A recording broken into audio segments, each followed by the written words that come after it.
This is LBC from Global, leading Britain's conversation with Nick Abbot. Hello.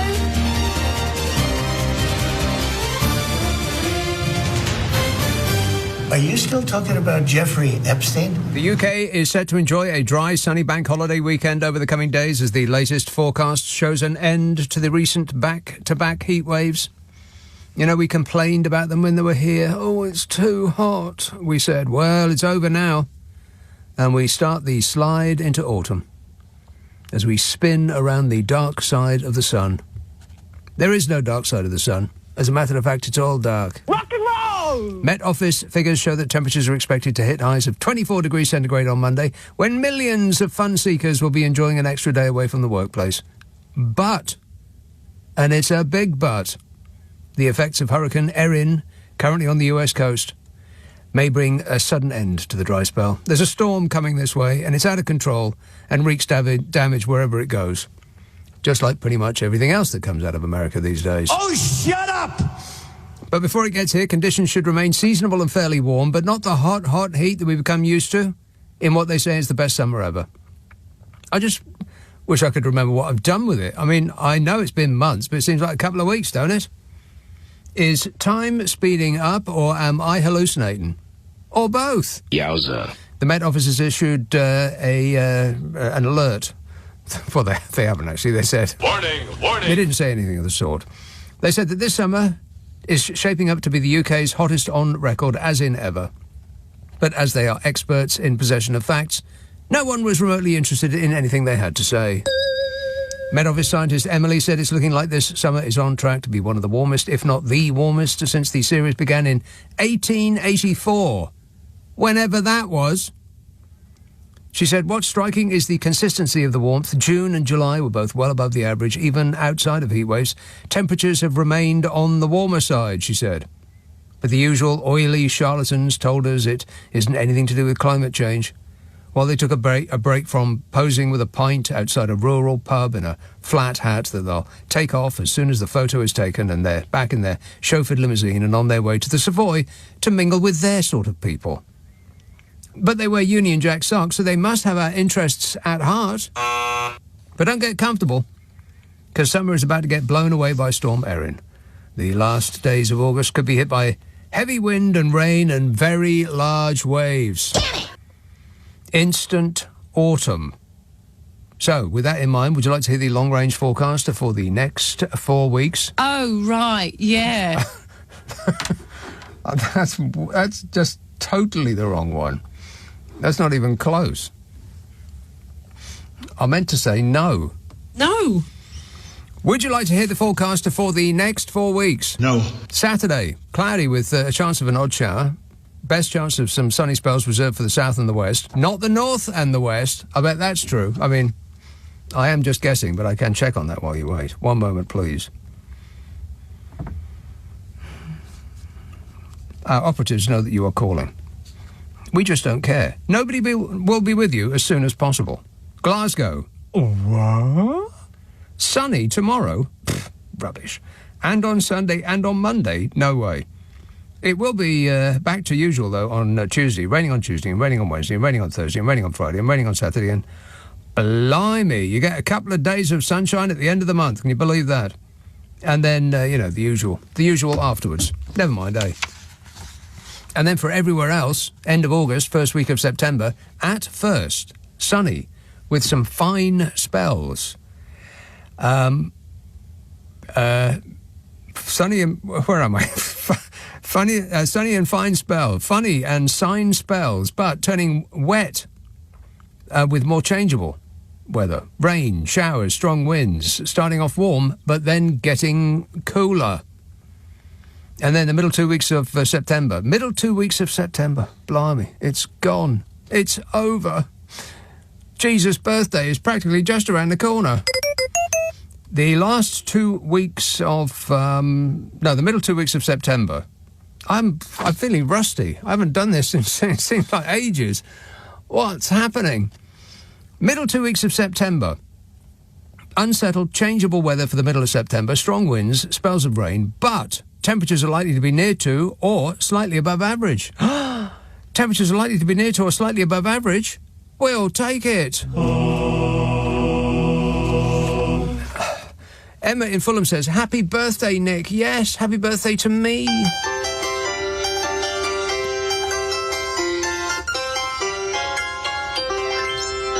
She says, hope you celebrate soon by arguing about tapas with Carol or planning a once-in-a-decade holiday to Madrid for 3 days. Yeah, I did that, yeah. I think it was the only holiday I've taken in the last 10 years, something like that. Either way, favourite DJ needs a holiday soon, says Emma, which sounds like an insult, wrapped in a pleasurable message. Thanks a lot, Emma. Ree in Harpenden says, happy birthday, Nickers. Hope only Carol can call me Nickers. She says, hope you've had a good day. Did you do something fun for your big day? No. Well, I mean, this is fun, but I wouldn't call working for the show fun. No. It's not. I wouldn't really describe it in that way. No. Steve says, evening, Nick. Does Trump know anything about grass? Well, yes, I do believe, like pretty much everything else, he knows more about grass than anybody. I know more about grass than any human being, I think, anywhere in the world. Grass has a life. Do you know that? Grass has a life. You know, we have a life and grass has a life. Unbelievable, isn't it? He is the most powerful man in the world. I think the human race has taken a wrong turn. OK, here's your update on Meghan Markle, in case you've been wondering what she's been up to lately. These are the headlines from one day in one of the rabid right-wing press. Inside Meghan Markle's desire for both world fame and privacy and how this massively backfired, royal author claims. Just giving you the headlines. Meghan Markle's audition gaffe that left Hollywood panel panicking. How impatient to be a proper actress cost her the role she wanted alongside Ashton Kutcher, but she did win spot as hot girl number one, according to royal author. How Prince Harry and Meghan Markle's addiction to drama led to some self-inflicted wounds, royal author claims. Meghan sends international message to royals in new Netflix series, Did You Spot It? Inside Meghan's tendency to control, according to Royal Insider. Body language expert reveals moment that Meghan Markle was never going to fall in line with royal protocol. Meghan Markle refused the Queen's advice to reconcile with her father, but her far-fetched excuse avoided the truth. Revealed the eye-opening moment royal fans missed when Meghan Markle showcased her dynamic with Prince Harry, who felt anxious as she took control, according to body language expert. Behind the scenes of Meghan Markle's blow-up with the Queen's aide ahead of her wedding, according to royal author, a slap in the face, royal expert reacts to Prince Harry and Meghan Markle's Netflix deal. Meghan Markle and Prince Harry's new Netflix deal is a downgrade and more like a we'll call you than a here's the checkbook, say experts. Meghan's deathly silence on Harry's woes says so much about their relationship. This is not what a successful marriage looks like. Meghan Markle blindsided a senior royal aide in a very public way, leading to awkward moments. On the other hand, the amazing way Kate Middleton shows up for her children, revealed by fellow school mum. Isn't she an absolute dream? Steve, no, just done that one. This says, are you on a marathon, Nick? Yes. 10 shows in a row. Don't mean to disturb, but I just went into the bathroom and a massive house spider scuttled around the toilet. Yeah, they're finding their way inside. It's that time. He said, I then used a torch on my phone to see where it was, and I saw a fat, false widow back there as well. The trouble is, I need to sit down. Anyway, how's the weather? I think there's a little bit too much information that you need to sit down. Disgusting. Well, sit down somewhere else. Problem solved. This says, isn't it fantastic to see all the England flags out in support of the England women's rugby team? Well done, everybody. Yeah. It's flagtastic. God, it's all that anybody can talk about these days. And there's Robert Jenrick, who's climbed up to the top of a ladder to performatively put a flag on very high up on a lamppost. And whoever is holding that ladder for him should whip it away, straight away, if not sooner. Keep him up there. This says, the reason it feels like time is speeding up because each year is a smaller percentage of your overall life than the last one, so it seems to pass quicker. Wow, you've just blown my mind. Groovy. Yeah, but that sounds about right. When you're very, very young, a year takes forever. I mean, if you're 4 years old, then another year is another quarter of your life. I do believe that, statistically speaking, that is correct. But if you're as old as me, then it is a very, very small period of your life by comparison. But it does seem to be going a bit too quick, doesn't it? It does seem as though, I mean, maybe the Earth has started to spin more quickly. Somebody should look into that very strongly. This says, hi, Nick, did you see that once all the adult supervision from Europe had left the White House, it took Trump less than 24 hours to revert back to type and began blaming Ukraine for starting the war again? Yeah. Yes, that's right. Yeah, it did. I got detailed files on all of the above. One moment, please. Donald Trump has learned a lot from Vladimir Putin, the White House said. Yeah, no, I believe that he's just parroting whatever Vlad the Insane had told him to say. That's not learning. That's just repeating. Speaking less than 24 hours after Donald Trump held historic talks with Volodymyr Zelensky and other European leaders, White House Press Secretary Caroline Levitt shared new details on the president's plan for peace in Ukraine. Or Caroline Levitt, as the California Governor Gavin Newsom calls her. I don't know if you've been following his Twitter feed, but Gavin Newsom, the governor of California, is making maggots' brains explode because he's trolling Trump and the Trumple thinskins in the same way that Trump sends his messages out. You know, demented tweeting in all caps and boasting about his physical prowess and calling people names. And yeah, it is silly, but that's the point. The MAGA cultists love it when Trump does it. They think he's owning the libs. And they tweet things like, oh, cry more, libs, with 16 emoticons after it. And now they say how ridiculous that Gavin Newsom sounds.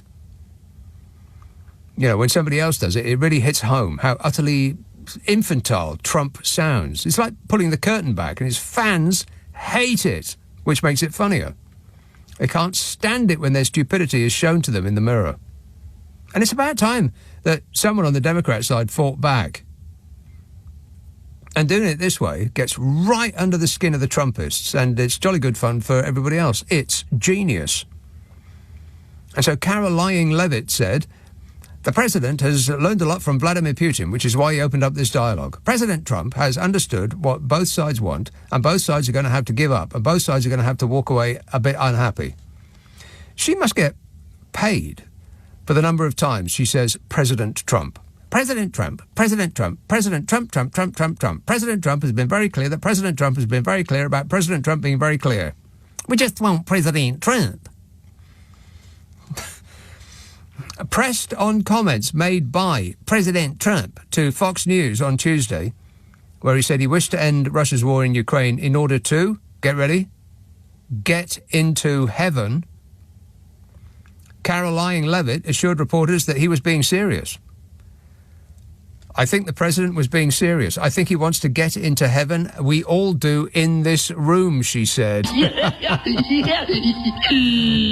that's not happening. It doesn't matter how big the cross is around your neck lying. He can see you behind it. It's not an invisibility cloak, you know. And as for Adolf Hitler getting into heaven, there's as much chance of that as in passing a cognitive test. And it was 30 or 35 questions. The first questions are very easy. The last questions are much more difficult.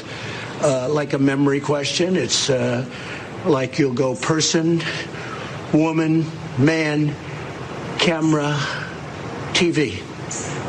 So they say, could you repeat that? So I said, yeah. So it's woman, camera, TV. Okay, that's very good.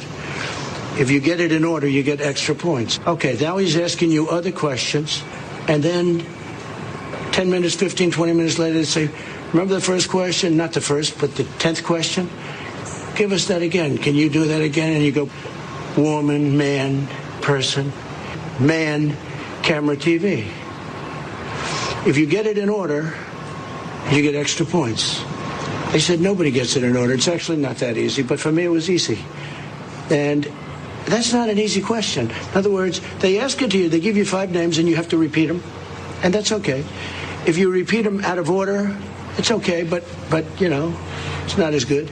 But then when you go back about 20, 25 minutes later and they say, go back to that question, they don't tell you this, go back to that question and repeat them. Can you do it? And you go, camera, man, person, woman, TV. They say, that's amazing. How did you do that? I do it because I have like a good memory, because I'm cognitively there. Trust me, I'm like a smart person. LBC.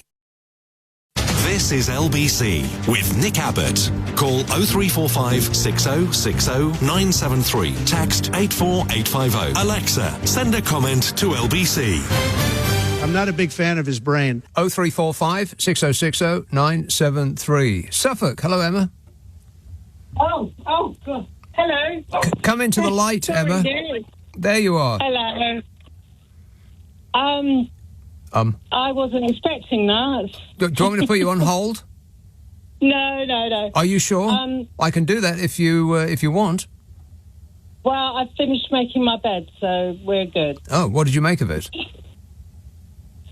It was a bit problematic. Your bed? A little bit, Are you having difficulty making your bed? It's a bit Yeah, late to be making well- your bed, isn't it, Emma? Shouldn't you have done that when you got up, perhaps? I should have, absolutely. Are you running a slovenly household? Absolutely. It's no good making your bed just before you get into it. What's the point of that? Well, you know, needs must. Must they? Yeah. Okay. I have my dogs sitting here judging me as well, Nick. So I don't need. Yeah, I don't need any more judgment. I think if you open the door, they'll run out and find themselves a more well-run household. Probably, but they won't love me. They won't get the love that they get with me. Oh, So, you know. lure them, LUV, of course. Well, I got her out of the USA, which was a bit of a thing. You so, got your dog out of the USA.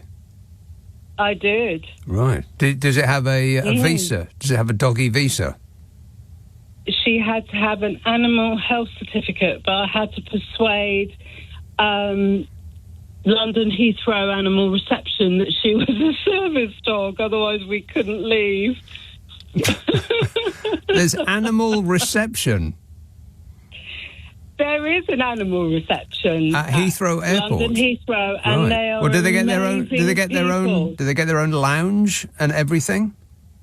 I did, yeah. I got off the plane before everybody else. Wow.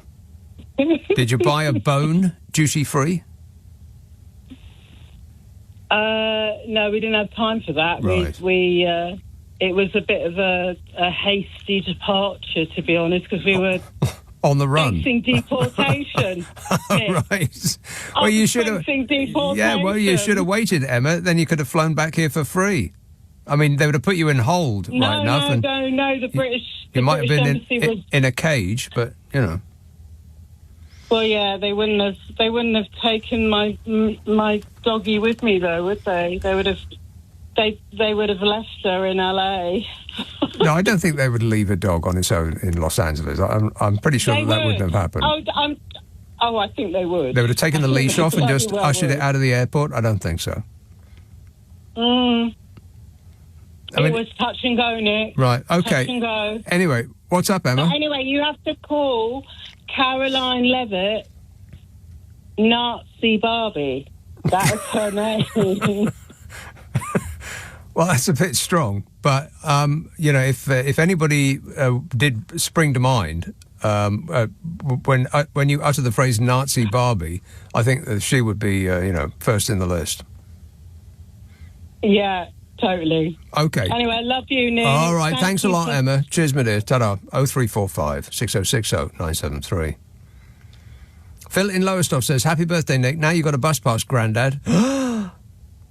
Come over to Lowestoft sometime and I'll treat you to a mug of cocoa and a biscuit. Yeah, let me think about that for a second. No. This says, I found 4 false widow spiders in my house this week. I did the only sensible thing. I blasted off and nuked the entire site from orbit. It's the only way to be sure. I now have very few possessions left, but plenty of parking space. They mostly come at night. Mostly. Darren in London says, did you hear the big story of the week? They're taking flags down in Birmingham and London. I put the EU flag up in London instead. Yeah, I bet that would have confused them. Do we take this down or hoist it higher? Good work, Darren. And this text says, Nick, you asked 1884, whenever that was. 1884 was, in fact, a few years after 1881, give or take. Well, that seems vague. Can you narrow it down for us? Royal Wootton Bassett. Hello, Rihanna. Hello, Nick. Rihanna. Many happy returns. Oh, thanks. It was my mum's birthday yesterday. We went out on a boat in Henley. Oh, that sounds lovely. I know, there were crisps.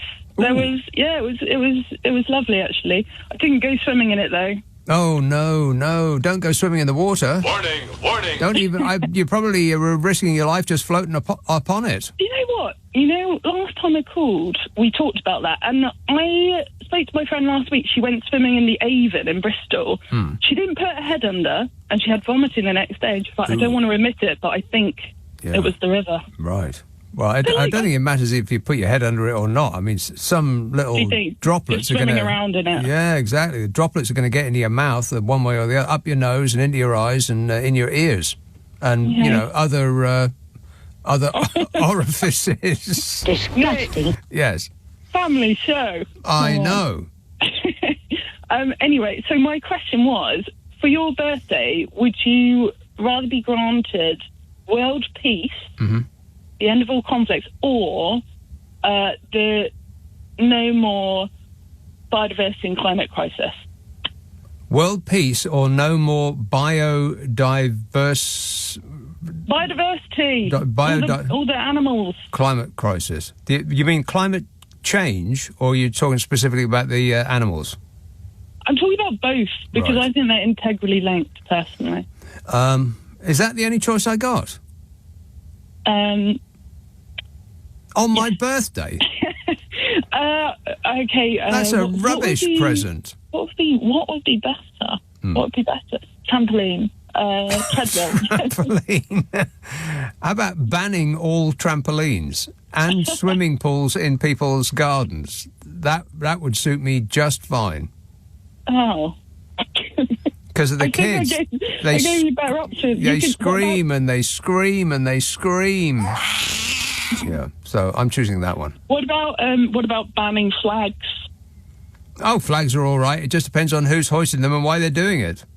Yeah, someone's hoisted a few flags just up the road from me. I was thinking, what about putting like a pride flag underneath? I bet that was like, and then just filling it up with a flag like the Jolly Roger, or like, each day adding a flag. That sounds like a good idea. Yeah, I think so. Then we could have too. like flag wars. Yeah, we could try. Or you could append, you could sort of, alter the flag that they put up with multicoloured Sharpies.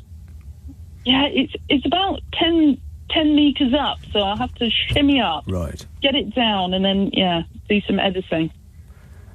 Yeah, it's all got a bit silly. People know exactly why they're putting them up, and they're just pretending to be patriots, but they're not. If they were actually patriots, then they wouldn't be giving the council a lot of expensive work to do, because the council had to take these things down, because they've been put up by amateurs, and they'll just flutter about the place and land on someone's car windscreen, and they'll plough into a shop. So the council have to take them down.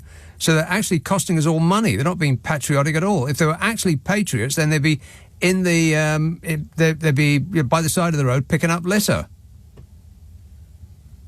Good point. Very good point. False widows, by the way, we had 2 in the house this week. I think they're spreading. I reported on iNaturalist, but I think they're probably just everywhere now. Don't say that. The wasp, they're like a wasp sting. I don't think that's that bad, but I can't ever remember being stung by a wasp. No, I don't think I've ever been stung by a wasp, but I feel quite strongly that I would have a very bad reaction to it. And a false widow spider would probably put me in the hospital. Well, it would now. You're at that age. You've got to be careful. Hey, shut up. Thanks a lot, Rihanna. Nick Abbott on LBC. Call 0345 6060 973.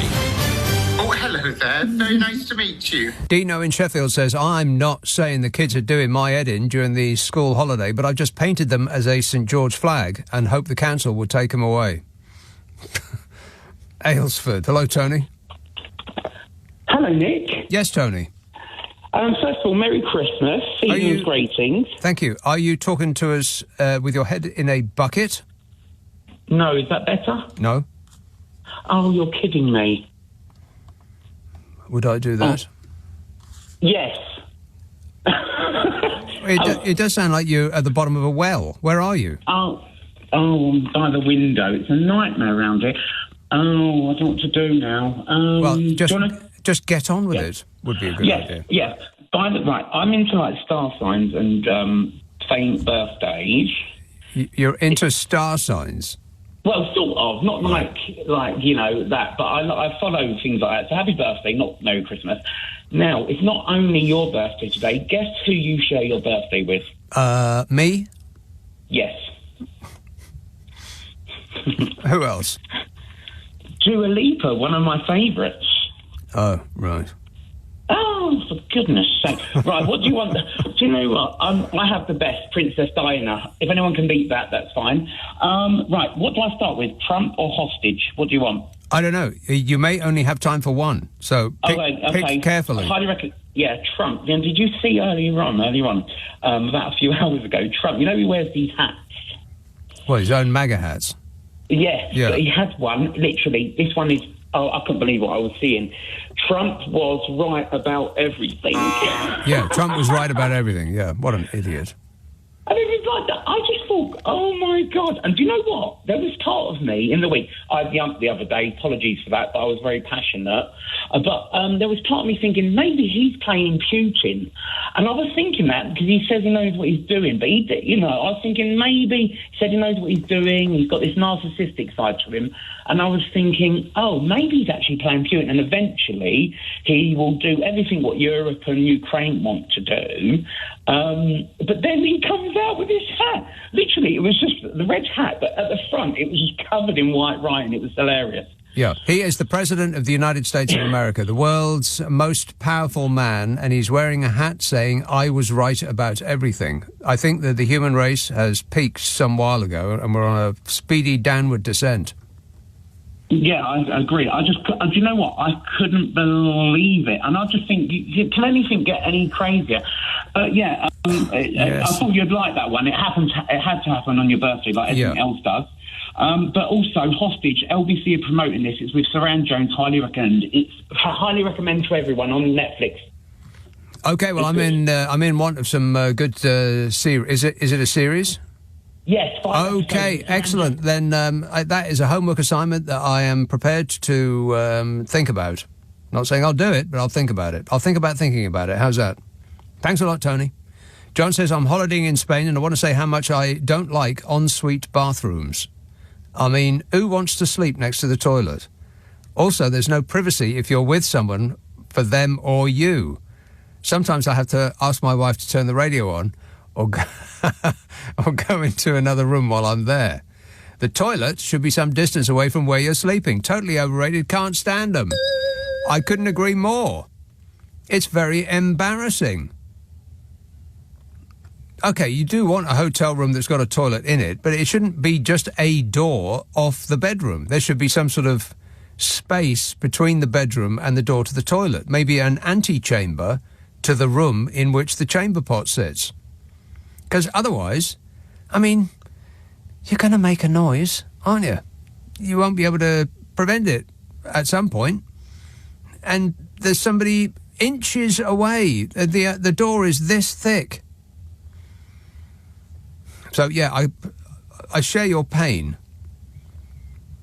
There used to be, I mean, if you go to like old grand homes, the door between a room is two doors. There'll be one door, and then even if it's not another room, there'll be, like a couple of foot, and then there's another door. And that would work, wouldn't it?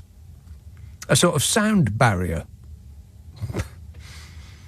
Somebody should look into that very strongly. Merthyr Tydfil. Hello, Jeff. Hi, Nick. How are you doing, bro? Yeah, very well, thanks. Birthday, eh? Yeah. I was thinking perhaps I could find a free membership to my fan club, a couple of members of which trekked up to the Goose. Oh, yeah. The Goose and Cuckoo.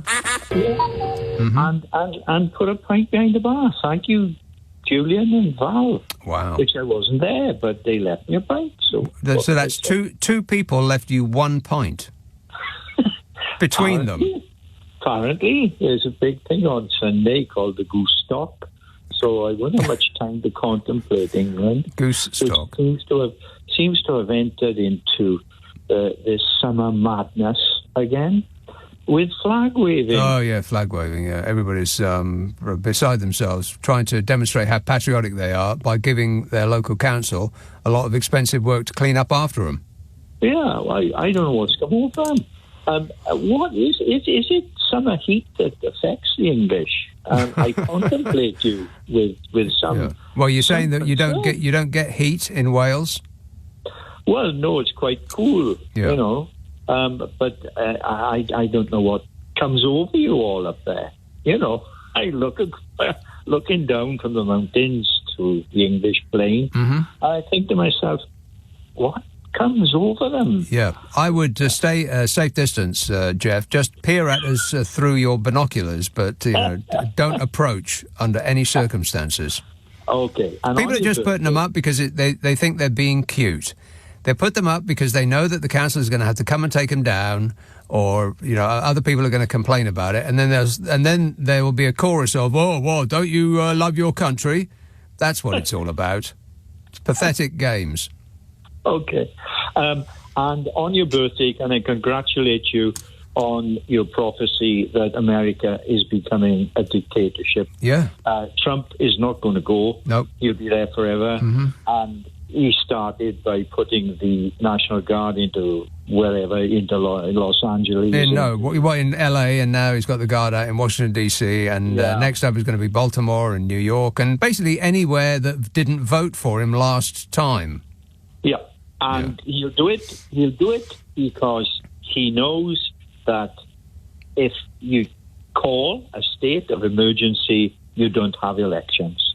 It's quite apparent what's going to happen. Yeah, or if he does have elections, there's going to be a lot of heavily armed goons with masks on their face, so you don't know who they are. They won't be identified. They won't have police badges or anything like that. There could be absolutely anybody, and they'll be marching up and down outside voting booths and picking people out of the crowd and bundling them into unmarked vans and just driving away with them. So that's going to rather chill people's desire to go out and vote for somebody who's not Donald Trump. Yeah, it is a coup. 55 million visas are now under examination. Yeah, 55 million. Yeah. And they're going through them to see who they can just catch hold of with their ice goons and export them. I bet if you drew a Venn diagram of all of those people that tried to stage that coup on January the 6th, and if you drew another circle of all of those masked, unidentified ICE goons, I bet those two circles would be, they wouldn't overlap, they'd be concentric. Yep. It's the end of Western society. Yeah, well, it's certainly the end of that society. The American dream is dead. Dead as a dodo, yeah. Yeah, and NATO can just go hang. They've forgotten. NATO is finished. This guy Trump is something else. He's going to do whatever he's going to do, Nick, and God help us all. Yeah, well, I don't think if God was of a mind to help us, I think he would have stepped in at some point in the history of humankind, but not so far. So I think we're going to have to do it ourselves. Good luck, Jeff. Thanks a lot, mate. 0345 6060 973. Jay in Hackney says, happy birthday, 65 today. only 180 months till you get to 80 years old. Yeah, thanks for that. Staines. Hello, Maria. Oh, hello. Maria. Jeff's a bit doom and gloom this evening. Is it? No, Jeff. Oh. Jeff is. Yeah, didn't seem happy. Well, he'd been looking at what's been going on over the border in England, and you can imagine his upset. It's an absolute disaster. Mm-hmm. I was just ringing because Caroline Lying-Levitt. I think Trump clearly, he must adore her because she's quite fantastic at doing... At her job, yeah. Yeah. She does. You can't help but watch and your jaws to the floor. She's like a robot. Affirmative. She is like a fembot, isn't she? She's not like a real human being. She opens her mouth and the lies just pour out. Yeah, nothing. It's like nothing phases her. The eyes, nothing changes. She just spews out what she needs to President Trump out. has been very clear. Exactly. And her whole thing about European leaders or the European leaders going to the States to, kiss Donny's behind. And then it's like, well, yeah, they've had to go because he's insane. Yeah. your president's going to sell Ukraine down the Blooming River. Yes. And they go on about their 6 wars that he's...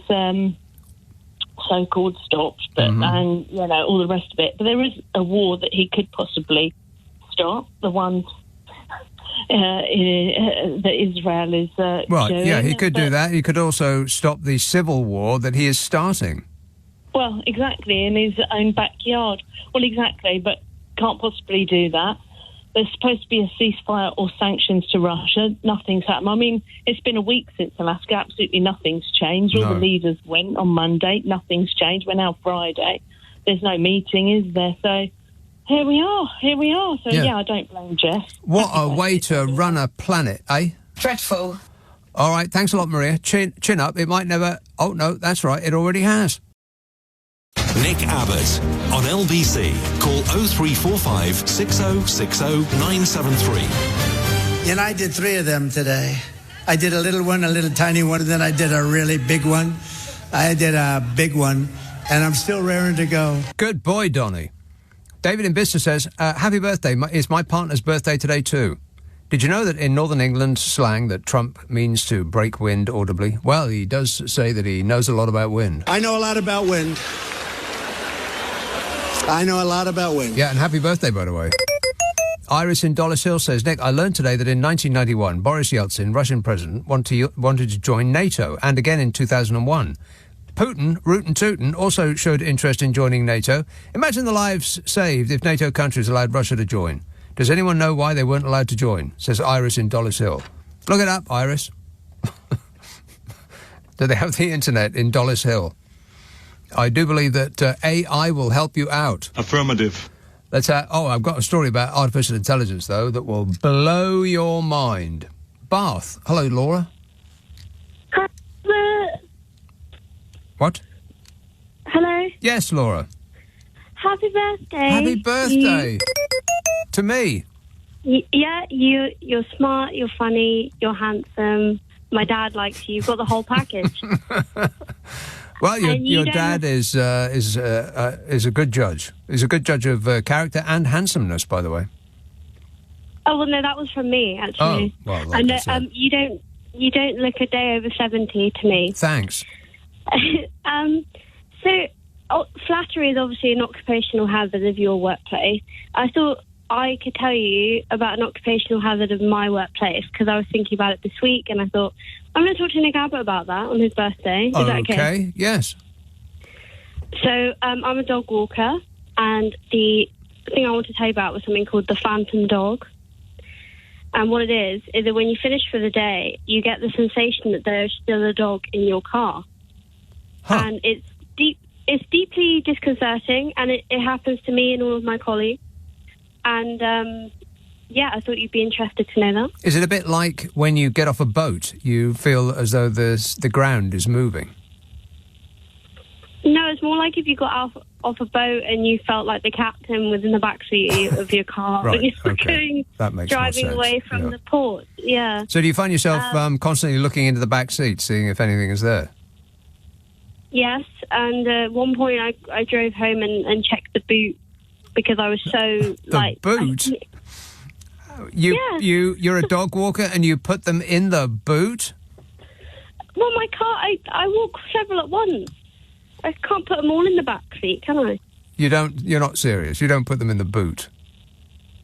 My boot's roomy. I took the boot guard off. It's not like they're not. No, you've got to be kidding me. You do not put dogs in the boot, surely. My car's got quite a big boot. Are you talking about the top hinged flap on the back of like an estate car, or are you talking about the actual boot of a saloon? Okay, no, I have a hatchback, not a saloon. Right. So it's not actually the boot. They're looking out the window. Origami. Right. So they're looking out the window. At the back. They're looking out the window. They got. That's not the boot. That's not the boot. That's not what you call a boot. That's the back. I'll give over. Then what's the bit in between the boot and the front then? Well, if you've got a hatchback, then you ain't got no boot. Well, so what do I say? Throw it in the trunk then? In the luggage place area. the dog in the trunk. Yeah. You stop it right no, now. I'm serious. This is important information because if you are trying to, impress a client, then you do not want to tell them that you're going to put their dog in your boot. But I don't think people they know what I'm talking about.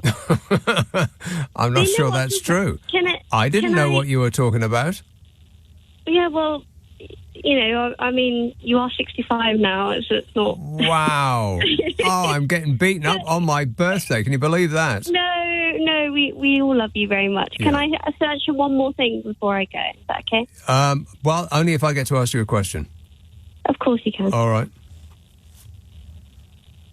Oh, you go first, and then I'll ask you a question. Right. It has to go in that order. Okay. So flags. I don't think we're going tough enough on this because if we give flags the chance, they will try to kill you and everybody you care about. Flags? Yeah. Flags are dangerous. That is the point I'm trying to make, yes. Right. Extremely dangerous. They've got flying about the place. They've got an evil little scheme. Yeah, and especially St. George's flag. I mean, look at it. It looks evil. No, it doesn't. It does not look evil. It's a simple design, but evil is not one of the characteristics that I would ascribe to it. No. And my question is, what's the worst type of dog to have to take care of? Is this a line up to a joke or is this an actual question? No, I'm asking. I just want to know what the answer is. Oh, French Bulldog, easy, and not for the reason that you think, just genuinely the breed is difficult to look after. Really? I love the French, yeah. Well, you love the French, but... No, I said French Bulldogs are the worst to look after. Right. But not for the reasons that maybe some people think. Well, why would people think? What reasons would people think? Well... I would say the French get pretty vilified on the world stage. Well, the French do, yeah. But what about their dogs? Well, I don't know. I've only met French bulldogs. All the dogs that I met while abroad were perfectly civilized and just as nice as English dogs. Yeah, like their children. Perfectly civilized. They sit up straight and they don't make a noise. French children. English children, on the other hand, are an individual riot wherever they go. Well, it was lovely to speak to you, Nick. They trail chaos behind them. All right, thanks a lot, Laura. Don't ever put a dog in a boot again. Kenny says, surely if Trump went to heaven, that would make him an immigrant. I thought he didn't like immigrants. Live and learn, says Kenny. 0345 6060 973. Ringmer, Louisa. Oh, hello. Yes, Louisa. Right. Hello. I've got... happy birthday. Oh, happy birthday to me. Yeah. Thanks. I nearly said merry birthday, but then I thought, no, happy birthday. Why do we not say merry birthday? I mean, I know merry is a word that you never say in any other part of the year but Christmas, is it? Merry Christmas and Happy Christmas are both okay, but you don't say Merry New Year. No, it is only appended to Christmas, the word merry, isn't it? Yes, and yet, it's just occurred to me, we use the word merry, he was very merry, to insinuate that someone's had a bit too much to drink. Booze. Yes, but I think only in history. That's not very appropriate for the birth of our Saviour, is it? The little baby Jesus. No, that is correct. Yeah, exactly. Yeah. But I think that people only use the word merry in history. I mean, I don't think that we use it that frequently these days to describe somebody who's had a few too many. We just say they're smashed or, they're... Oh, you don't say he was very merry anymore then? No, I don't think so, no. Oh, dear, that shows my age. but having said that, we're kind of similar ages, so I won't go into detail. But anyway... Yeah, more or less. The two things that I wanted to talk about are not very appealing, as in they're both not nice subjects, but... You've talked about both of them tonight. So the first one is spiders. Oh. Okay, now I just want to say that I used to have a terrible fear of false widows because I got them mixed up with a very huge spider that's got exactly the same markings as the false widow, called a cardinal spider. What's that? It's the biggest spider in the UK. Oh, well, I dislike it on principle. Well, if you saw one, you would absolutely run a mile, I tell you. I won't tell this story because I don't want to feature out about spiders, but all I'm going to say is that I have been bitten by false widows. And actually, having been bitten by them, I'm not frightened of them anymore because the bite was... have you ever been bitten by a flea? A flea? Yes, a flea. I don't think I have. Been bitten by a mosquito. It's not a bite, though, is it really? They stick their proboscis in you. Yes, they do. You imagine that? Isn't that awful? I know, it's not a nice thought. But anyway, the false widow bite is, to most people, except if you have an allergic reaction, it's like a big flea bite, and it's not as bad. It's not actually as bad as a bee sting or a wasp sting. Well, I'm taking that on board, but it does not alter the fact that I will execute them on site, no exceptions. Oh, no. Oh, yes. Oh, I can't bear it.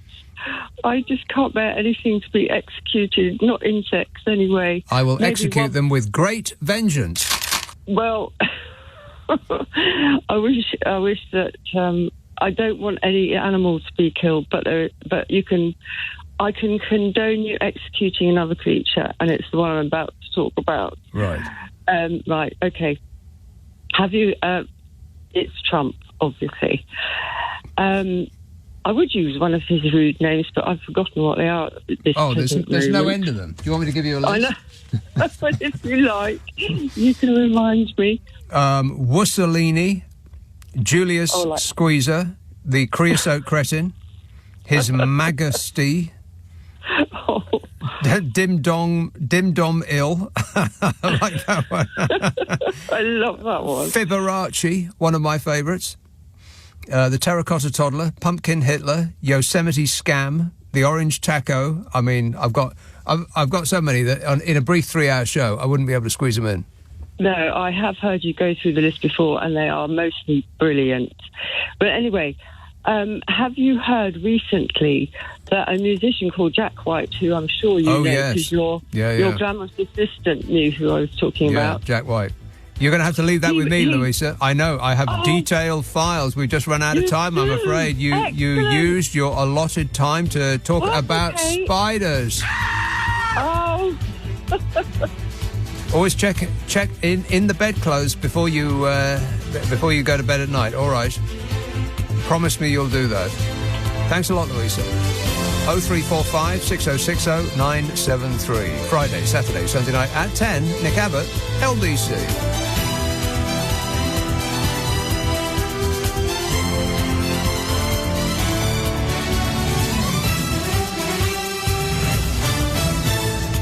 on your radio, on the LBC app, and Play LBC. leading Britain's conversation. This is LBC.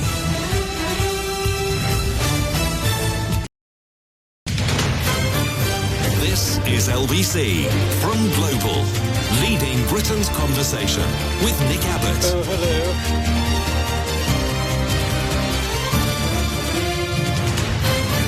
My dog's been taken. Okay, this isn't my material. I took this off Twitter. I don't know who's responsible for this, but this is their summation of Donald Trump. Behold, the festering carcass of American rot shoved into an ill-fitting suit, the sleaze of a con man, the cowardice of a draft dodger, the gluttony of a parasite, the racism of a Klansman, the sexism of a back alley creep, the ignorance of a barstool drunk, and the greed of a hedge fund ghoul, all spray-painted orange and paraded like a prize hog at a country fair. Not a president, not even a man, just the diseased distillation of everything this country swears it isn't, but has always been. Arrogance dressed up as exceptionalism, stupidity passed off as common sense, cruelty sold as toughness, greed exalted as ambition, and corruption worshipped like gospel. It is America's shadow made flesh, a rotting pumpkin idol proving that when a nation kneels before money, power and spite, it doesn't just lose its soul, it vomits out this bloated obscenity and calls it a leader. You know, nobody has done more for Christianity. Nobody has done more for religion of all type than me. I thought that was... I couldn't have written it better myself if I'd spent an entire year on it. Hackney, Gabriel. Hi, Nick. Good evening. Happy birthday. Thanks. Going on to flags, but from a different angle, not lampposts and mini roundabouts. Nigel Farage's Reform football team. Have you seen the flag on their T-shirt? Yeah, he whines about other people messing with... and it was... the England football team, wasn't it? It was the it was the flag on the back of their football kit, and he was whining on about, oh well, you know, they changed the colours, oh, you know, doing all that routine, and then he's taken our flag and made it entirely blue and turned it upside down. By the way, So he said that he would never let football and politics mix. Yeah, there we go. It's almost like you can't trust him. Absolutely not. Haircuts last week. Have you had a haircut since last week, Nick? Yes, I have. Oh, well, there was... I was going to say, well, you didn't flash up Rain Epler's hairdo to your barber, did you? Wow, that was... I mean, I'm still getting over that. That is absolutely incredible. What's that guy's name again? Epler. E-P-L-E-R. E-P-L-E-R. If, by the way, you have not looked it up already, then it is worth taking your time. But you have to prepare yourself beforehand because, I mean, you can think that you've seen bad haircuts, but this is it's almost as though he's a different species. It's a haircut from another planet. Rain Epler, look it up. Well, I'd like to prepare yourself for this one, Nick. I've saved you the trouble, photographer. I've saved you the trouble of having to get that haircut done by digitally making it for you. Whether it can flash up on your screen, I'm not sure. I'm putting it on me. I want to see that. So here it comes. Wow, that is a sensation. I love it. Where do I send the invoice to? Yeah, well, you can take the invoice, you can stick it. I'm not paying for that. That's absolutely incredible. Yeah, it's so bad. Spiders. I've got a 19-year-old cat. And she's a doddery old thing. Mm-hmm. And I came home and I saw a big spider on the floor. And I went to put a glass over it and slide a bit of paper underneath. But the spider, its like circumference was too big for the glass. So I went to get another glass. And the cat walked in. And my cat is not feisty at all. She took one look at the spider, cornered it, and ate it in one. Oh, God. Can you imagine what that tasted like? Well, I could hear it as well. It wasn't nice. Okay. Way too much information. Way too much information. Way too much. But yeah, it was not a nice sight. So I gave her extra tuna afterwards. Yeah. That'll take the taste away. Laura's predicament with using a dog. Oh, it sounds quite similar to when you go on holiday and fear that you've left the oven on or left a window open. Like, I get that a you're lot. too far gone. Yes. And then, wait, what? Have I left it open? No, of course I haven't. I do all my checks. Yeah. But yeah, I just thought I'd enlighten you on a rain hairdo for you. Well, that's excellent work, and you have to, I don't know, put it up on social media in some way, shape or form, and that will trail behind me for the rest of my life. Thanks a lot, mate. Wonderful, no worries. Thanks, Nick. All right, cheers. 0345 6060 973. This text, I finally got your Trump cognitive soundbite after following it through the list tonight and not being lazy. I love it. You can't make this up. Nobody would believe you. Yeah, were you playing along? You have to pay attention. This says, hi, Nick, have you noticed that even when Trump is explaining how good he is at the memory test, he was actually getting it wrong? He did not get it in order. He does not get extra points. Yeah, I know. That's the point. That's why I play it. It's because I've fiddled about with it. Disgusting. Can you believe that? I've engineered it to make him sound even more stupid than he is. It took a long while. Sunderland. Hello, Louise. Oh, hello, Nick. Louise. First of all, merry birthday to you. Oh, thanks. You're welcome. The reason that I'm phoning is about birthdays because my birthday is on the 2nd of January. And this year I decided that it would be my last ever birthday on the 2nd of January because I'm changing it to another day. Because I am absolutely sick. If your birthday is in January every season, one present that is supposed to stand for your Christmas present and your birthday. And your birthday. Yeah, I mean, that must have been awful when you were growing up. Well, my parents didn't do it, but it's more friends and people like that who do it. But the other thing is nobody will go out on your birthday if it's on the 2nd of January. No, that's right. So most restaurants are closed. Loads of people are doing dry January. Nobody's got any money left. That's right, yes.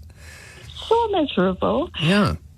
So I've decided to change it. So I've told all of my family that I now want it on the first Saturday in June. So my birthday will change every single year from now on. And I also have to go 18 months between birthdays because nobody would allow me to have another birthday only 6 months after the first birthday. Oh, well, hang on a minute. They didn't do anything for your birthday in January, so why do you have to skip your unofficial birthday?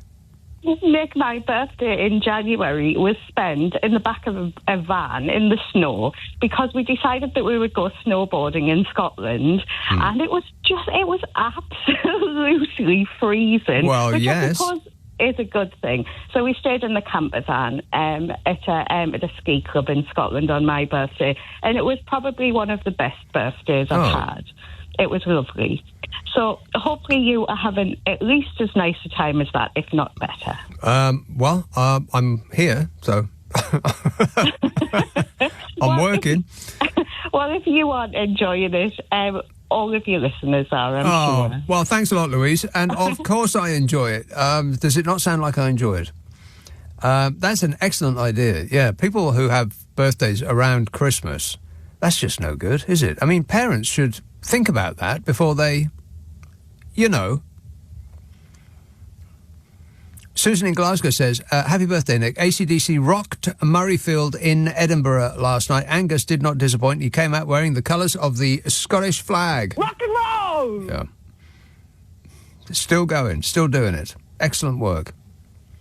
Bill says, did you see the scenes from the Oval Office this week where Trump was sitting at his desk with what appeared to be symbolic piles of cash on the table, while in front of him sat his apprentice leaders of Europe with their notebooks, all obediently waiting for their next assignment? It's just absolutely incredible what is happening. And I guess it's annoying that it's funny because it's sort of disarmingly funny because it's just so ridiculous. But it's also utterly evil from the from the tips of his stack heels to the top of his toupee. I don't wear a toupee. See, that's funny. Worst human being currently alive. 0345 6060 973. So I want to do that story about Jack White, and I want to do the AI chatbot that went really, really, really rogue, and plenty else besides. Don't forget to remind me. Tiverton. Hello, Margaret. Oh, hello. Margaret. Lovely surprise. Jeff in Merthyr Tydfil was getting a bit gloomy, I thought, so I wanted to ring up and cheer things up a bit. Mm-hmm. So listening in between, it's been up and down, and I'm all gloomy again now because you've been talking about Trump.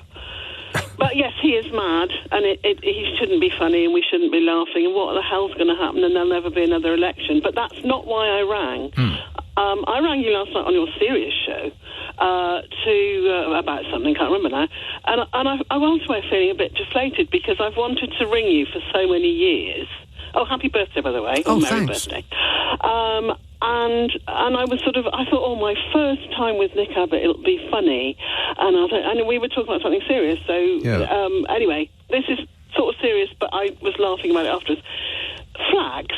I came up the M5 yesterday from Exeter, and I hadn't really clocked all this stuff about the flag waving, but presumably you can explain what I saw, because on one of the motorway bridges, just up from Exeter, there were two sort of youths standing up there, and they'd put a Union Jack over the parapet of the bridge, and then they'd got St George's flags, and they were waving them at us.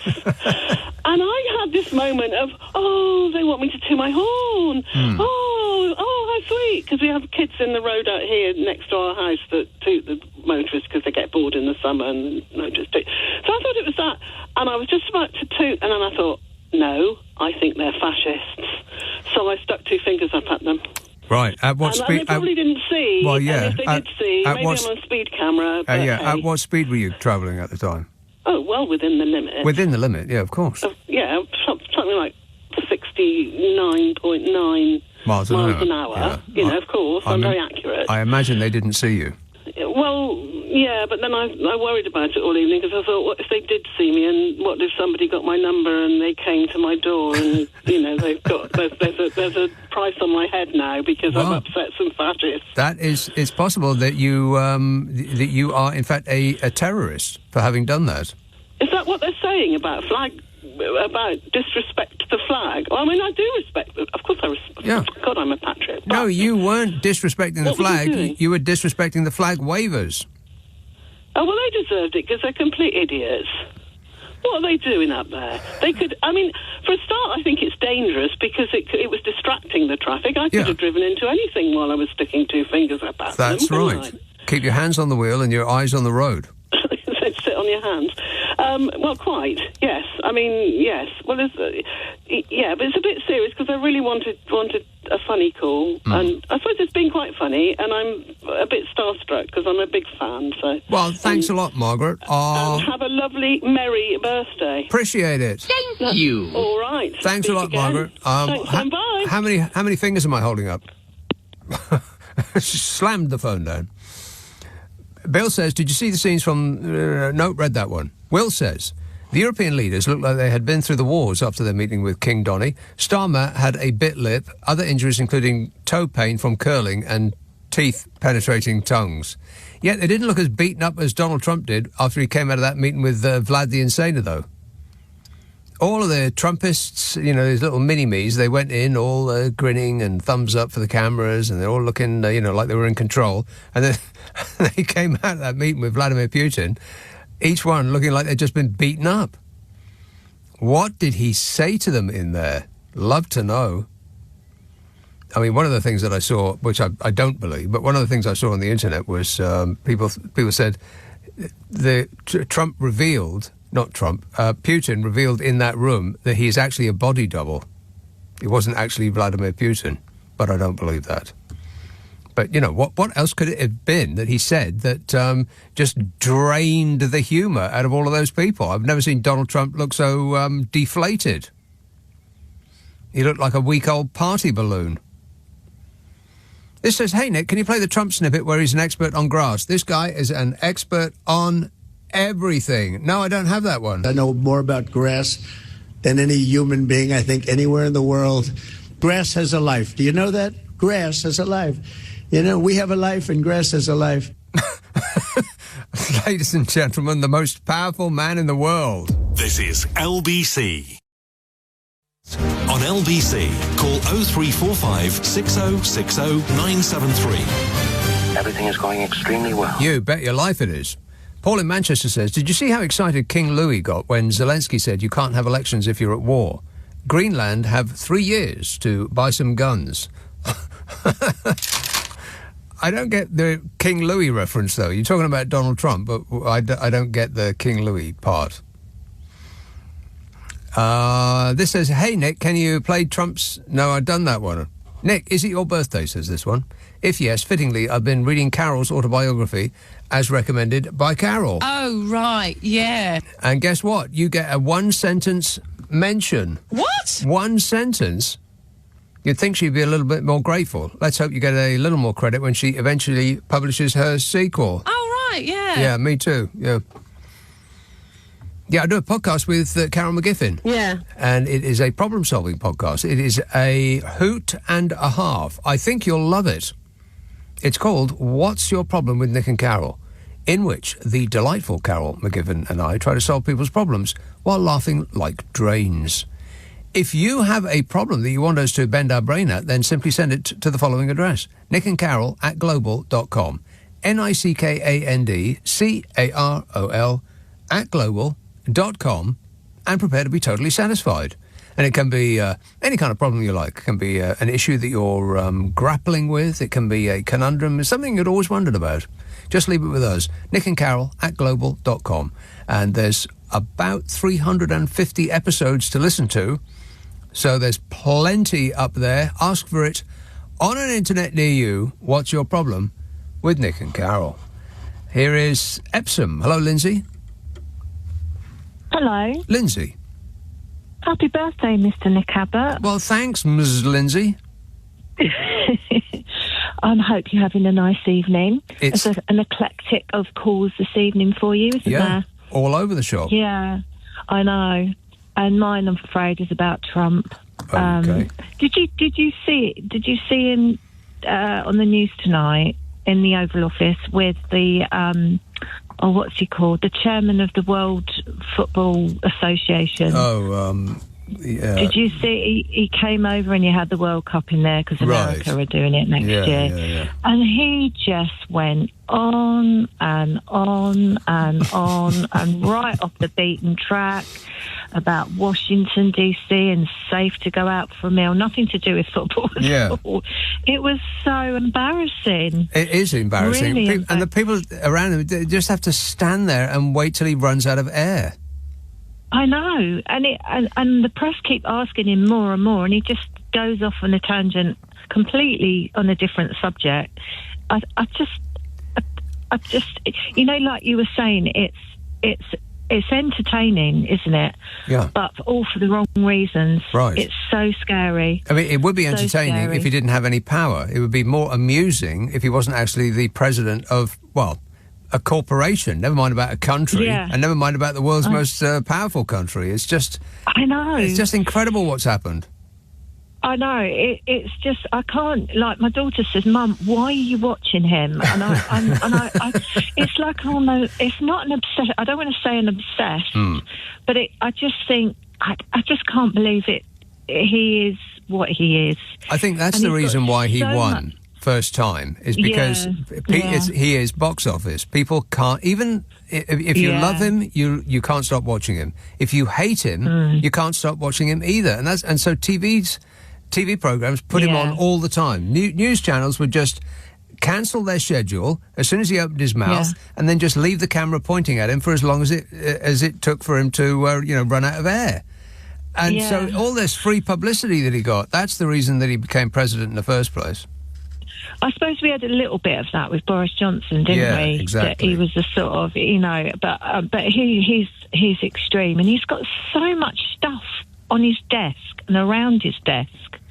he's got quite a lot of flags behind him as well. Yeah. All on top. I don't know if you've noticed that, but I've realised, I think he is morphed into his own spitting image puppet. Yes. Yes. Don't you think? He sits in that chair and he looks really low down. He slumps. I don't know whether he slumps or the hydraulics are not working in the chair or something, but he just looks like a spitting image puppet of himself with all the paint and he looks like the hair. He looks like a space hopper in a wig. Yeah. Oh God! Oh, that's awful. What a horrible thought. Yeah. I wouldn't want to ride that. No, but you know that. Sorry, but it's just. Do you ever? I don't know. I watch Michael Wolff a bit, right? And that's quite interesting what he says about him. Yes, I mean, Michael Wolff. That's the author who the journalist, who has written books about him and so has absolutely nothing good to say about him. But all he does is say the truth about what he is and what he's done. Yeah. He's still got inside contacts. I don't know if that's true or not, but it's it's quite scary. Well, the things that Michael Wolff says, and the things that Trump has been accused of. I mean, the things that we know for a fact that Donald Trump has done, that he is boasted of doing, is bad enough. So it's not a leap to believe absolutely anything bad about the man, because it could hardly be worse than what we know about him already. I know. And who's the fella that's just the FBI have just gone in John Bolton. That's it. Yeah, and they're saying the FBI is saying no one's above the law. Hello. Yes. Exactly. Yeah. Well, that's the thing. That's the thing with him and all the people that surround him. Every accusation is an admission. They accuse the other side of that which they are guilty. Yeah. Which is a neat trick. And you know all this thing about, he's got the home guards on DC and that to protect Washington, and so people can go. I think it's more likely they're there to protect him. You know what I mean? Well, he keeps saying that, I've got a lot of friends and they're all calling me up, even Democrats. My friends are calling me up and saying, sir, thank you, sir, for making Washington safe. Okay, well, two things. Washington was safe beforehand. I mean, the crime is at an all-time low. And second, friends? I don't think so. No, I don't think so. No, I know. And it's just it's crazy, man. It's really crazy, but he's it's very scary. Anyway, just a tip about spiders. I don't know if this is right or not, but my daughter's room reeks of it now because she's a bit freaked out this time of year with spiders. Yeah. Peppermint oil. Spray everywhere. I read that today. Oil. Yeah, I read that very thing today. Yeah, and I'm thinking about buying a couple of gallons of it myself. Yeah, you spray it outside your windows and obviously in where crevices or wherever where they might come in. But that's my top tip, folks. Right. Okay, anyway, good work. Enjoy the rest of your birthday, Nick. Thanks a lot, Lindsay. Cheers, my dear. 0345 6060 973. Yeah, some peppermint oil in water solution, I suppose, and then put it in one of them spray guns and then cover everywhere. Everywhere. I mean, my tip is the thing that somebody sent me, which is a grabber, like, those grabbers that people use to pick up rubbish. It's like a long stick with a grabby hand on the end of it. Well, they have nylon filaments at the end, which, and it's good because if you're using the glass over the spider trick, then you're very near the spider, which freaks people out. I don't particularly like that at all. But this thing, it keeps you at a distance, a couple of feet away. And so these filaments close around the spider. It can't escape. It doesn't kill it, but it can't escape. And then you take it outside and, chuck it over the fence. That will teach it. I recommend them. I really do, because of the distance between you and it. 0345 6060 973. Alex texts, after everything Donny Gropenfuhrer, I wonder if that's on my list. If not, I'm going to put it on it.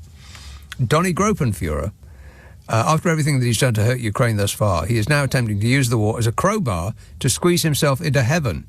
You're not squeezing into anything, Donny. You're not squeezing into heaven, and you've got far too much gloop to squeeze yourself into a pair of shorts.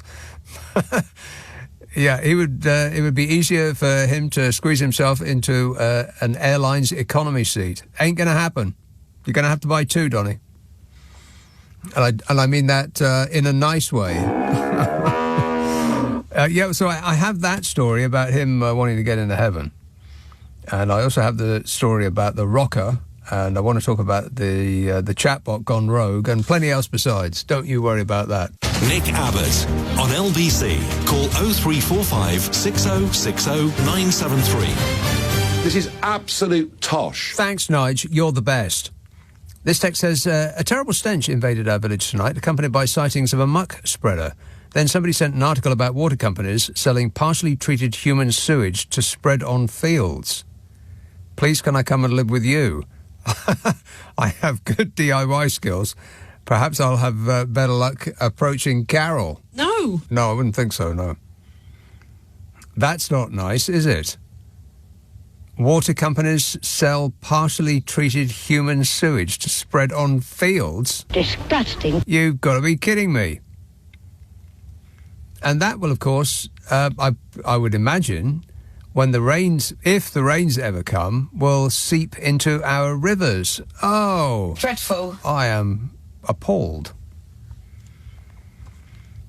Stephen Suffolk says, hi, Nick. I remember... Hi, Nick. He says, hi. I remember hearing you on Radio Luxembourg back in 1988, and a fellow DJ called Jesse Brandon, who I believe at one time used to be an offshore pirate station called Laser 558, singing you a rendition of Happy Birthday to celebrate the fact that you'd hit the grand old age of 28. I think you said your present was a can of fizzy water that you had to go to the machine and purchase yourself.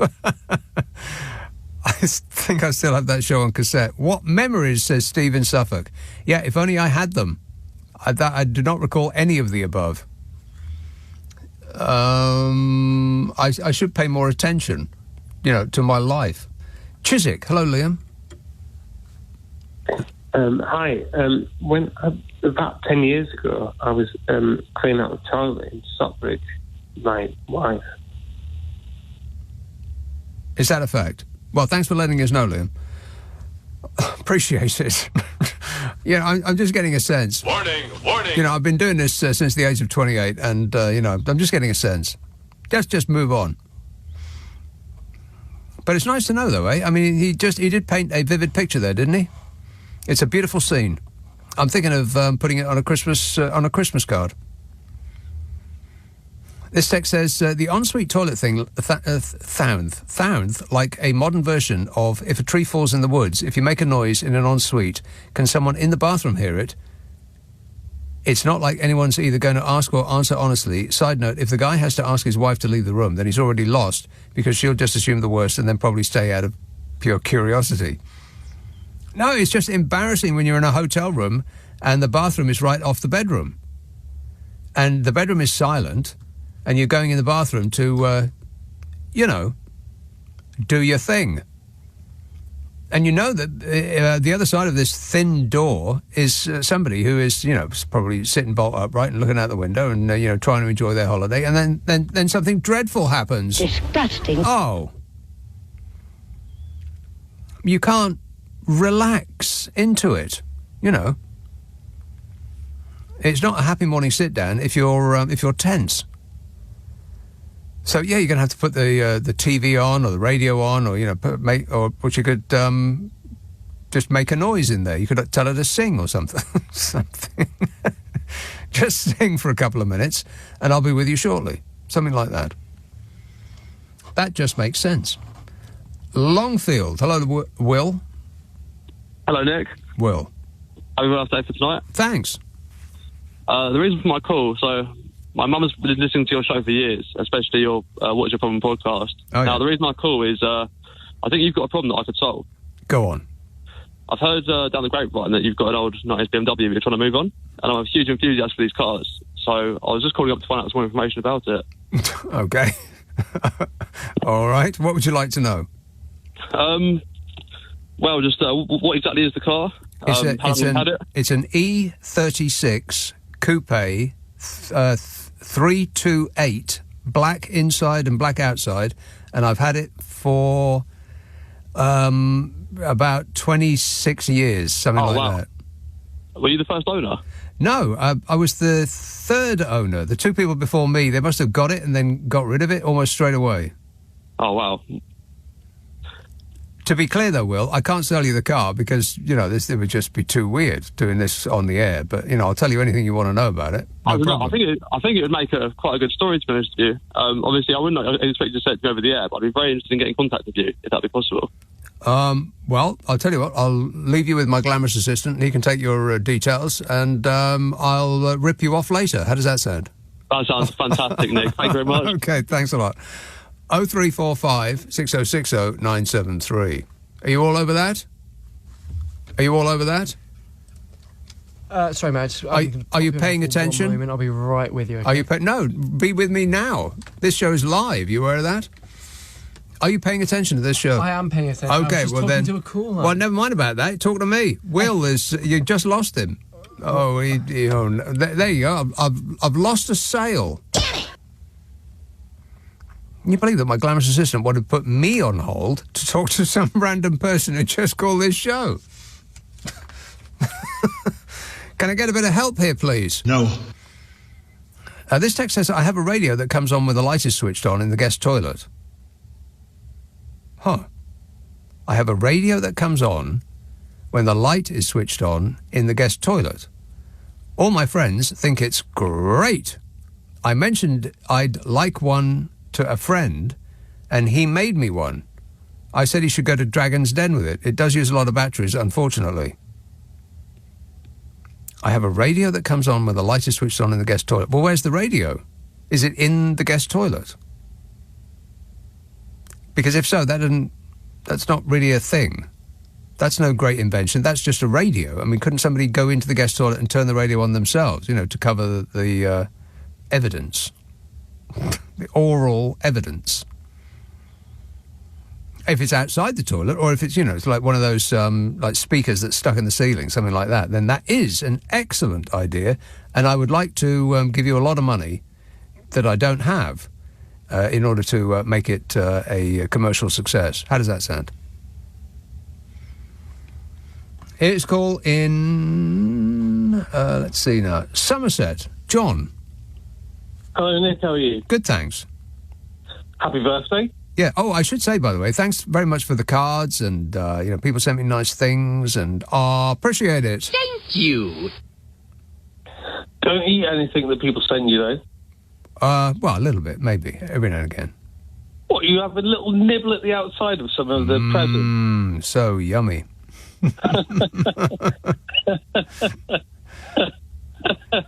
That's completely thrown me now. Because I would have thought... No, anyway. Were you 65 today? 65 years old.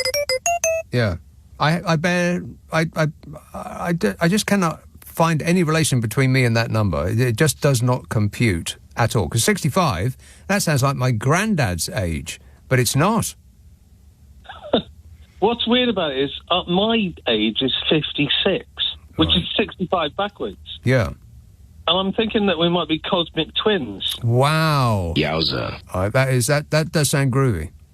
But not only that, I've got a story to tell you, right? When I spoke to your glamorous assistant earlier, I told him I was going to talk about mice. Uh-huh. But since then, something else has, come to my attention. What's happened is I'm staying at an Airbnb, and I don't know if you've ever stayed at one of these establishments, but when I first arrived, I just got the key out of the key safe, went into the front, went up the stairs, and I went into an open room. And the next minute, I get a message from the owner of the establishment saying, no, you're not in there, you're in the hut. What? I'm serious, you're in the hut. And I wrote back to him and I said, I'm confused. So I've been at work today, I've been on trains, I've played chess in a chess tournament. So my brain was frazzled anyway. So I said, what's the hut? And he said, well, go into the dining room. And he said, there's a key safe. So I was like, it's like the adventure game on TV when you were a kid. Or it's like the Krypton factor. The Krypton factor, yeah, like Britain's superhumans. Yeah. Super people of 1983. Right, so it's like a maze he's sending you through. So you get a key, and then you have to use that key to go find another key. Go on. Exactly. So then I went into the garden, and there is something. It looks like a hut from the outside, but when you actually go into it, it is actually a room. It's an Airbnb with a bed in it and the TV, Netflix, and all the rest of it. Yeah. And I poured myself a welcoming glass of wine. Oh yeah. Booze. Exactly. And then just earlier, when I thought it's about time I just because the garden's all around me, and I thought I better shut the door so things don't fly in. Yes. And I shut the door, and bear in mind, my job is to knock on doors all day, right? I knock on people's doors. I'm a canvasser. Oh, right. You're not a door knocker tester. No, I'm not a door knocker tester. What's one of those? I have no idea. It's a person who goes around and tests door knockers. Is that like a biscuit designer from Dumbarton? No. Okay. So anyway, I shut this door, and then there's a number on the door and a letterbox. So my door to this Airbnb little hut that I'm in, this bedroom in someone's garden. Well, it's a shed. Let's be honest. You're living in the garden shed. I am in the shed, and guess what the number says on the door? 65. Correct, Amundo. Oh. Wow. And there's a letterbox. Uh-huh. So this is actually an outdoor. This is a front door, but it's the wrong way round. So I'm thinking the reviews of this Airbnb are not going to be good. I'm going to say, you put me in the hut, in the garden, the door's the wrong way round, and at this point I thought, I'm really pissed. I nearly said it, sorry. Yes. I nearly said it, but I didn't say it. Didn't say it. And my real name, by the way, is not John, it's Nigel. And at this point, like Nigel Farage. Yeah. And at this point, I put the radio on for some comfort, and a record came on from the 1980s, and it was, we're only making plans for Nigel. I'm a nutcase. Huh. And I thought, this is just going from bad to worse. But I can tell you the mouse story as well, and I'm going to buy you some yellow marigolds for your birthday. Yeah. It might be belated, but I'm reminded of the COVID days when you did your radio program wearing yellow marigolds. I did actually do an entire 3-hour show wearing marigolds. Seems like a different life, but that actually happened. And the amount of sweat that you build up wearing those things for a long period of time, particularly in a hot room like this, is it's absolutely extraordinary. I mean, it was the pouring out. If I held my hands up, the water would just sweat would pour out, rivulets advancing across the desk. All this expensive equipment. The quality of those programs at the time, though, I hate to say it, but you kept me sane at the time. I was sat at home. I had 2 pairs of yellow marigolds on. One of them was on just in case yours fell off. Yeah, I've been. I do a. God, get your head on. I do a podcast that's a best of, and so I trawl through years past of old shows, clip bits out. It's called the Nick Abbot Habit. Comes out on a Monday, 30 minutes. I think you'll love it. And so I have been going through those years, or that year specifically, and taking bits out, and it's quite weird to listen to what was, well, it wasn't normal, was it? But what we were going through and experiencing. I just hope that we don't have to do anything like that again. Although, do you recall that Anthony Fauci, the chief medical guy in America, he did say that we are entering the era of the pandemic. That's right. And, we might have to go through it another 3 times before you're 95. Yeah, quite possibly, yeah. So this place that you're staying in, did they not have pictures of it that you could see before you bought it? This is the peculiar thing, and I've got to keep my voice down in case you're listening. Those huts have ears, yes. Well, when I arrived, I checked in. I didn't check in. I just, the key safe outside and all this. So I went to the wrong room because there was and then I messaged this guy and I said, I'm in the room. Thanks for, putting me up. And he was like, he messaged me and he said, you're not in that room. You're in the hut. Right? And then then I told him my name, and he said to me, and I did tell him my real name, not John from Somerset. I told him I was Nigel, and he said to me, "So you have given me a false name on Airbnb.com." And I said, "What are you talking about?" I said, "I didn't even book it." I said, "My partner booked it for me. Her name is Louisa."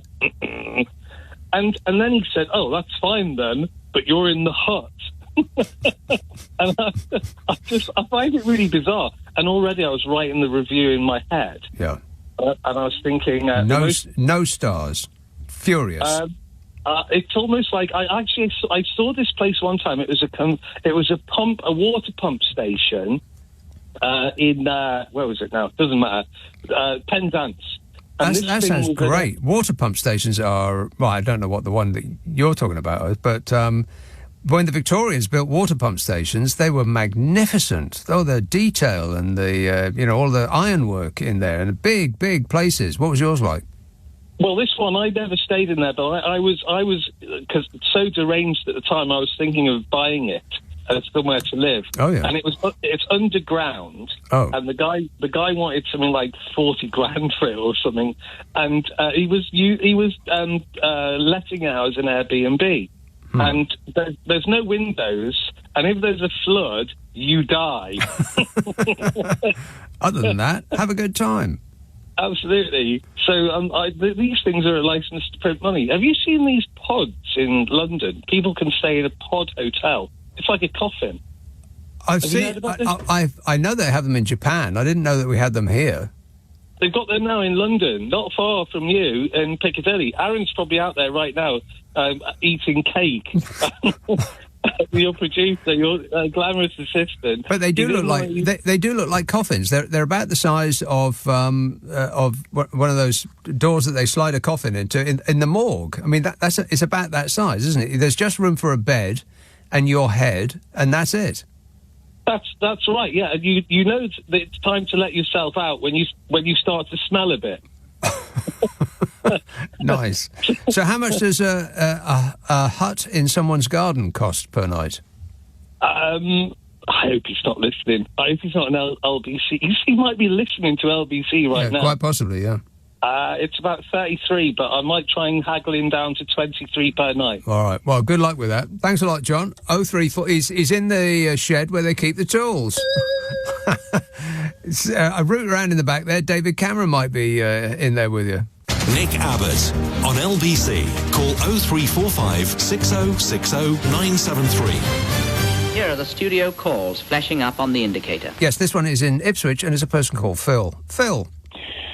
Nick, I think if I were you, I'd be very peeved this evening. Peeved? Peeved, yes. Peeved, yes. I drive very hard not to use builder's language. I know what happens if I do that. I make a definite effort in social media and at work to keep my birthday secret. So my LinkedIn profile doesn't tell you when my birthday is. Facebook doesn't tell you when my birthday is. Also at work, I have to tell them, no, it's secret, I'm not going to tell you. And HR have to know. Or when my work anniversary is. Yeah. Now, unlike you, I don't have a page on Wikipedia that tells the world. Yes. Which, as I say, if I were you, I'd be peeved because, there's no real hiding it. Unless, of course, Wikipedia's lying, which it might be. Well, Wikipedia did state as a fact that I have a tail. Are you sure it isn't true? Have you checked? Well, not lately. I would need 2 mirrors, of course, to check it thoroughly. But, yes, it was one of those tails that you can actually hang from the bough of a tree with. That could be very useful at times, I think. Well, yes, absolutely. I would love one of those. Yeah. But I'd have to have my trousers altered. I must be careful. I suppose, having told your glamorous assistant I was going to talk about birthdays, and also there's a friend of mine who has a false birthday. Anyway, but why do you keep your birthday a secret? Because it's just as you've had this evening. It does depend on how you feel. If you are comfortable with people, with a succession of colleagues and people who you don't know saying happy birthday, then great, okay, accept it. And I just don't feel comfortable with that. So I just don't want it. So it also brings home to everybody around you that you are getting older. I mean, I know that we know that instinctively that is true, but it does sort of ring in and focus people's attention on the number appended to your age. Do people tell you, "Oh, you don't look anything like your age"? I'm only 3 years off your age. No, they never do that. No. No, okay. But that actually, because the other topic that you've been talking about, and Lewis Goodall's been talking about this week, is the whole thing about inheritance and dying and funerals and things. Oh, I know that most people do eventually succumb. Most people fall off the end of life's conveyor belt, but I haven't confirmed if I've signed up for that yet. No, I guess the jury's out on that one, isn't it? Yeah. But maybe on one of your serious shows, I'll phone up and talk about that, because I basically think Lewis is absolutely right, and and I have told my children, "You've had enough. You've had all you're going to get. It's going to charity." And they said, "Yeah, exactly." Thanks, Dad. You're you're the best. Yeah. All right, thanks a lot, Phil. Cheers, mate. 0345 6060 973. Jimmy in Accrington says, "Hi, Nick. All of this talk of flags has reminded me of the Brexit result night, where a few Egypts tried setting fire to an EU flag, but were thwarted by EU flammability regulations." Good times. Yeah. Morons. We're surrounded by morons. Let's have Lester. Hello, Mark. Oh, hi, Nick. Happy birthday. Oh, thanks. It's got to be the Stevie version. Happy birthday to you. Oh, that's a horrible version. Well, do you know what? I knew you were going to say that, and I would say it's a good song. It's just the 80s production that kills it. No, I think it's a terrible song. I mean, if you heard that with proper instruments, instead of synth, do you not think? No, I don't think, no. I love Stevie Wonder, but there's a couple of songs that he did that I cannot be in the same room as, and that's one of them. Yes. Well, it is also a song about the very woke Martin Luther King, isn't it? It's that's right. Yeah, that's right. Yeah. So, how dismissive we'd be of Martin Luther King today as just some kind of woke hippie, I suppose. It's terrible, isn't it? In America, it will shortly be illegal to actually say his name out loud. Well, probably, yes. And that got me thinking, and this isn't just start this discussion now, but just to throw it out there for future reference, maybe. How many great songs were ruined by 80s production values? There's a lot of great songs in the 80s that... Well, one that springs to my mind is Born in the USA by Bruce Springsteen, which people think, and Trump used it, and people think that it's, a bombastic song celebrating America, but it's the absolute opposite of that. Yes, exactly, yeah. And I heard him do a very, very low-down, slow, kind of almost country and western version of it, and that is perfect, because it really allows you to concentrate on what the lyrics are, which are very sad, and it reflects the actual content of the song, whereas that it doesn't at all. It's terrible, actually. Does sound, bombastic is the word, isn't it? And when you were 64, did you play the Beatles when I'm 64? When I'm 64? Rock and roll! No, I don't recall doing that, and I guess I missed my opportunity now. You did. I mean, I played that to my dad when he turned 64, which was nice. But thinking about age, you were saying earlier, but, I'm a bit younger than you, in early 50s, but... when, back in the 70s and 80s, somebody in their 60s was ancient, weren't they? Yeah, absolutely, yeah. It's just unbelievable. Now it's like you look at the Glastonbury audience and it's all people, well, not all, but there's a lot of people both on stage and in the crowd. 60 plus. Yeah, well, most definitely on stage. But what I found striking from the coverage this year was how old the crowd were, because previous years I didn't notice that. It didn't seem that people were, kind of my age, and I guess maybe it was just a function of the acts that I was watching, like Neil Young would attract people who are Neil Young's age. So I guess that makes sense. But, you know, some of the other acts, like the Ezra Collective and other acts that I was watching, I thought, God, where are they getting all these ancient people up to the front? Well, they're the only people who can afford a ticket, probably. Wow, that is true. Yeah, very expensive. Yeah. So I wanted to talk about Trump, but I've got to get toilets in before the news. Well, you're going to have to hurry. You've got 60 seconds. Oh, it's a serious business, toilets. I totally agree on the hotel thing. And I have a small flat where if anyone goes to the toilet here, we have to put music on, you know. Yeah. It's a rule. Right, you're going to the toilet, okay, put the music on. Put some music on. Yeah, do you have do you have like a playlist? Well, it's got to be loud. Yeah, it's got to be loud. Yeah. All right, good work. Thanks a lot, Mark. 0345 6060 973. Text. Yeah, I mean, it's got to be loud, but not so loud that it would, you know, put you off. I mean, Led Zeppelin, no.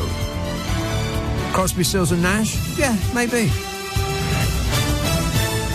On your radio, on the LBC app, and Play LBC. Leading Britain's conversation. This is LBC.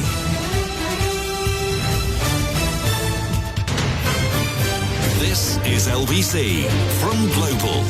Leading Britain's conversation with Nick Abbot. Hi, honey. How are you?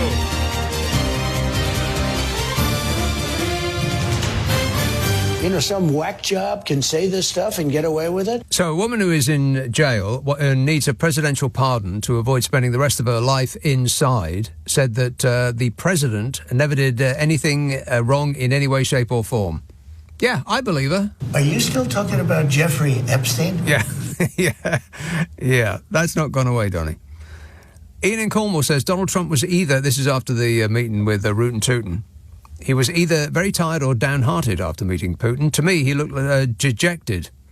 I would have loved to have been a fly on the wall, says Ian. Yeah, it was not dejected. That's not quite strong enough. It looked like he had been deflated, like someone had stuck a pin in him. like a week-old party balloon he was. He'd had the stuffing knocked out of him. I would love to have been a fly on the wall too. This says, many happy returns, old boy. If you could do me a favour and get a more sociable time slot from now on, that'd be lovely, as I have to be up early. Well, that does remind me that I do a podcast of these shows. If you can't stay up, then you should be aware that the Friday and Saturday night shows get put up the internet as a podcast. We take the news and most of the ads out, mostly, which means it takes less time to listen to, so you'll use less electricity. And by that method, you'll save the environment. Thank you. Appreciate it. Ask for it by name on an internet near you. It's exclusive to the Global Player app and the new LBC app. It's called Nick Abbot of the Whole Show Podcast, the Friday and Saturday night shows. And all of them are available on those devices, the LBC app and the Global Player app, for free from the App Store. Hackney, Linda. Oh, hello, Nick. Happy birthday. Thanks, Linda. It's mine as well over the weekend, so I'm starting early. Well, then you get the long version.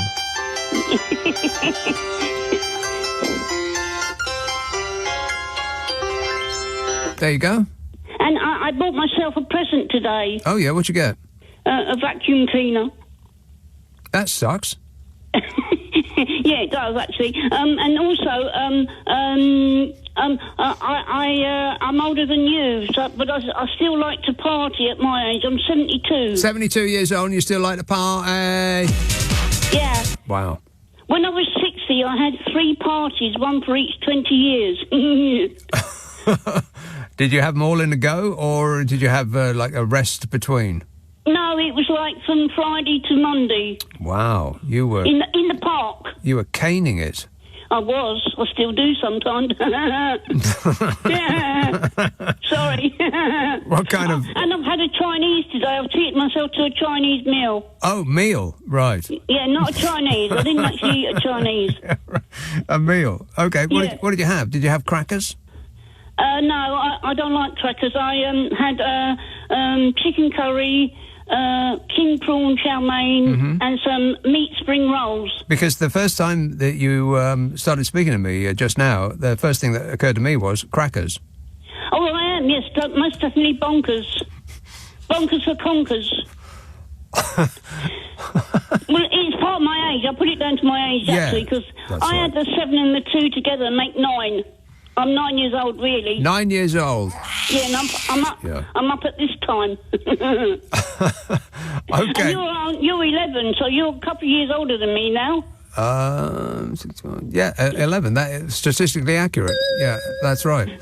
All right, lovely to talk to you, Linda. Keep on keeping on. Promise me you'll do that.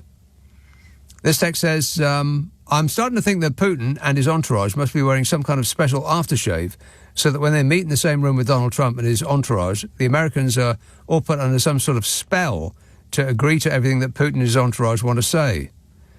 Well, there was something that went on in there, wasn't there? I mean, it was just so apparent, the before and after scene. I've never seen Donald Trump look so... deflated. I'm trying to come up with a different word, but that's what he looked like.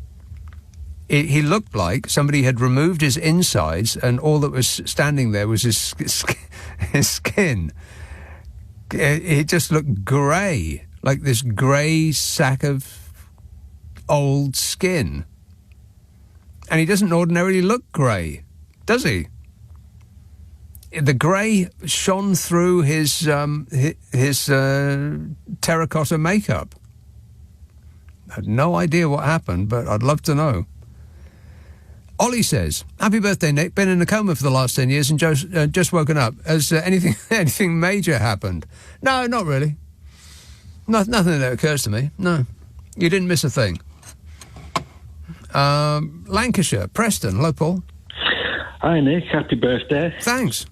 I'm saying mates, by the way. But anyway, so I've rang up to speak about a couple of things. Yeah. And make a comparison, because I'm hearing a lot about what they're still going on about. I'm going to call the people. I don't want to be disparaging about these people, so I'm just going to call them the flag people. Yeah. So the flag people keep talking about the Rwanda project scheme, and that we should still try it, blah, blah, blah, still going on about it. And they're saying that Labour's policy, the one in, one out policy, is dreadful, is useless, blah, blah. So I made a comparison, and I think I'm right, but that's for anybody else to judge. So this is a comparison, right? So the Rwanda scheme took deported 300 people per year. The Rwanda scheme? I think it deported 6 people, didn't it? No. I mean, that was the plan. Oh. The plan was 300 per year. Right. And Labour's one in, one out policy is 50 per week. But then if you break that, if you add that up over a year, that's 2,600 in the year, which massively beats the Rwanda scheme. Both of them are reciprocal. That's right, yeah. The Rwanda could send us their undesirables, and we could send them what are described as our undesirables. Yep. And then thirdly, the Rwanda scheme cost potentially billions. Yeah. And the one in, one out policy is free. So I might be missing something, I don't know. But to me, I mean, 2,600 per year as opposed to 300 per year. One of them's free, and they're both reciprocal. Right. Do you see what I'm saying, though? I do see what you're saying, Paul. I think you're missing the part where only the most cruel scheme is considered patriotic.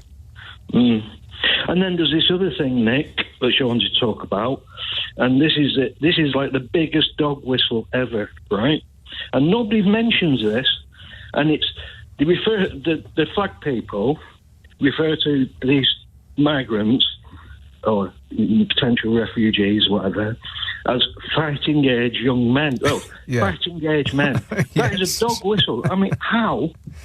That is like threatening. That's Right. like They could have said working fighting age. Yeah, they could have said working age. They could have said young men. Yeah. But that also brings me on to something else, because what they are saying is they are young men, fighting age young men. We never say that about our own young men in the country. Just call them young men. That's exactly right, yeah. Yeah. So it's a massive dog whistle, that. And the young men, so they always say, the flag people say, oh, they're taking all the NHS appointments. Well, how do young men, when do young men need NHS? Yeah. They seem very, very confused because, on the one hand, all of these people are coming over here and taking our jobs. And on the other hand, all of these people are coming over here and claiming unemployment benefit. Well, the both can't be true. You've got to pick one. Yeah, well, that's the same with the NHS. If they're all young men, they're not all going to be needing NHS appointments. They're just not going to be taking all the appointments. It's just not happening. That's right. So there you go. That was it. Okay. And, just finally though, Alan Parsons could have been as good as Pink Floyd, but they didn't tour live. The Alan Parsons Project. Yeah, what a band. Fantastic band. Yeah, but not really in the same category as Pink Floyd, I don't think. But that's because I've watched documentaries about that. And it's because they didn't tour live. They were just a studio band. Well, the Beatles were a studio band, but the thing of them was that they had the material. I don't think the Alan Parsons Project had the material of Echoes, Dark Side of the Moon, Wish You Were Here, I've got to be honest, Animals, The Wall. Yeah, I mean, it's tough to beat. Nobody can beat Pink Floyd, not even the Beatles for me, but that's... Anyway, Nick, that's all I wanted to say. All right, really. good work. Thanks a lot, Paul. 0345 6060 973. This says, the caller, now this was the lady some while ago who had the dog and she most cruelly put it in the boot of her car. Said the caller clearly does not know the difference between a car boot and the rear compartment of a hatchback. Correct, Amundo. That's right.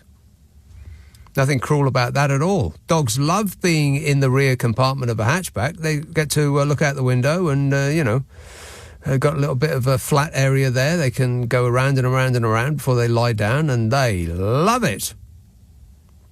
Christopher in Isleworth says, sorry, Nick, but I believe all this talk about your birthday is fake news by the Trump team to have us stop talking about Jeffrey Epstein.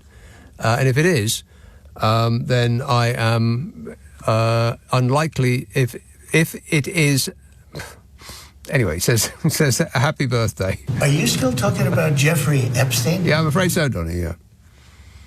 Yeah, I'm afraid so. That's not going away. That stink is sticking to you. You won't be able to beat that out of your suit.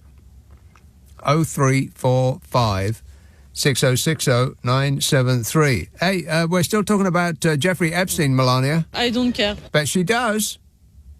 I bet she does. Nick Abbott on LBC. Call 0345 6060 973. This is a radical left, Marxist, communist, fascist. Pick one, Donnie. This says, here then, topic for your listener to your listeners' phone-in ideas. Topic for listeners' phone-in ideas. What, you're trying to take over this show now? Trying to direct this programme like you've got a remote control? Topic for your listeners' phone-in ideas. If Trump was a dog, what breed would he be? Perhaps you can ask that girl just on to start it off. That must have come in some while ago. Yeah, let me think about that for a moment. No. Absolutely. This says, Trump bingo. The USA will... Oh, it's for my bingo card. My Trump bingo card. Pretty much all of which has come true. I'll just go through it. Have the army or the police or whoever shoot into crowds of protesters. Now, that hasn't actually happened yet, but it will. Have a military parade in his honour. Yes. Appear on stage in military uniform. Not yet. Arrest judges. Yes. Arrest journalists. Yep. Close down news sites that tell the truth about him. Yes. Arrest comedians who mock him. No, he hasn't. Has he arrested them yet? Close down TV outlets that make fun of him. Yep. Shut at least one newspaper. Yes. Fire professors who teach the truth. Yep.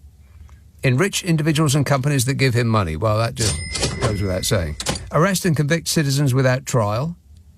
Show executions on national media. That one hasn't happened yet either.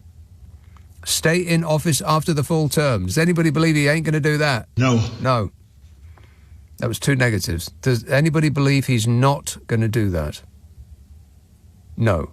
Right. Okay. No is the answer. Yes. Have portraits of himself posted in all schools and government buildings. Well, some of them. Going to get rid of what he would call degenerate art, and he is absolutely doing that. He's going to mandate that all government buildings are built in classical Roman style. He'll have an airport named after him. Carve his face onto Mount Rushmore. I'm not sure about that one. He'll put his face on money. I think that's what this tariffs thing is all about, by the way. I mean, he's not a total idiot.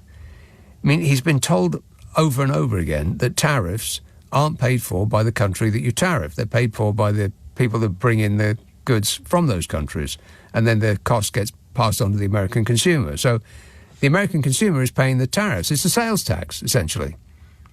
And he's bringing in a lot of money, but it's not bringing it in. That's the wrong phrase. He's collecting it from the American consumer.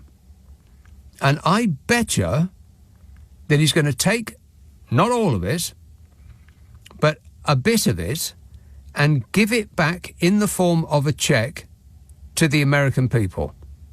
Everyone will get a cheque, and it'll have his big boy squiggle on it and his face before the next election. Anybody want to take a bet on that? He'll take a bit. It would be like taking £100 off you, and then with great fanfare giving you £1 back and saying, there you are, you're £1 up on the deal. And of course his ding-a-ling fans will just lap that up. They'll love it. He'll bring a plane down carrying an enemy over America, not planning to actually land in America, but they happen to be going over American airspace, and he'll bring that plane down in order to arrest them. He'll declare a state of emergency, thereby having no elections. And that's it so far.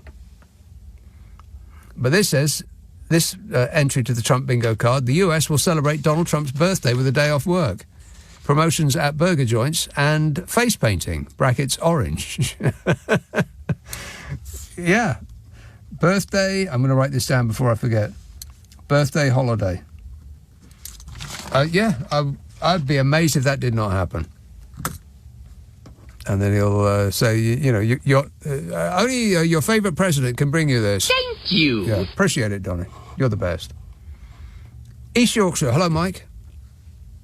Hi, Nick. Yeah, I want to get onto the dog whistling bit a bit later on, but your theory about Trump and the body language at the Alaska meeting between him and Putin isn't new.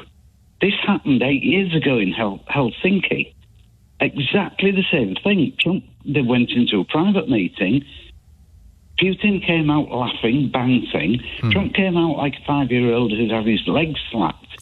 And Fiona Hill, who was at that time the American-Russian advisor, considered faking a fit to stop the whole thing. What? She didn't actually do it. She was there, and it was going so badly with Trump admitting to Putin that he believed Putin above his own security team. Yeah. That she was there, and she said, I considered faking a fit to try and stop it. But this is 8 years on, Nick. This has not changed. We have a master-slave relationship. It really is. That's gone on for at least 8 years, and the master even found fit to put the slave's wife nude on his own TV programs. That is exactly what happened, yeah. Vladimir Putin's TV news show on the state television in Russia showed naked pictures of Melania on the day of that he won the election. Was it the day of the election or the day of the inauguration? I can't remember which is which. But anyway, it was the day after the election. Right. The day the result was announced. Yeah, okay, big day for Donny, and Russian TV was busy laughing at naked pictures of his current wife. I don't care. I bet she does. Bet she cares about that too. And also, as you said, they stood next to each other some way apart on stage, and some quisling in the audience asked Donald Trump about, you've got 5 of your security institutions who say that Russia interfered with the last election. And Trump said, well, I don't believe them because Vladimir Putin has told me he didn't. Yeah, quite right. This is a master-slave relationship that's gone on for at least 8 years. Well, I wonder if Vladimir Putin has got a video on his phone that he occasionally shows Donald Trump and is like, remember this? Yeah, I mean, and people say, oh, there's no evidence. But there's never, ever any evidence of compromise until it's revealed. Yeah. And the point with compromise is once you've used it, it has got a one-shot use. Right. You use it, it does damage. Yeah. The way you use compromise is not to use it. Exactly. Because you've still got it. Yes.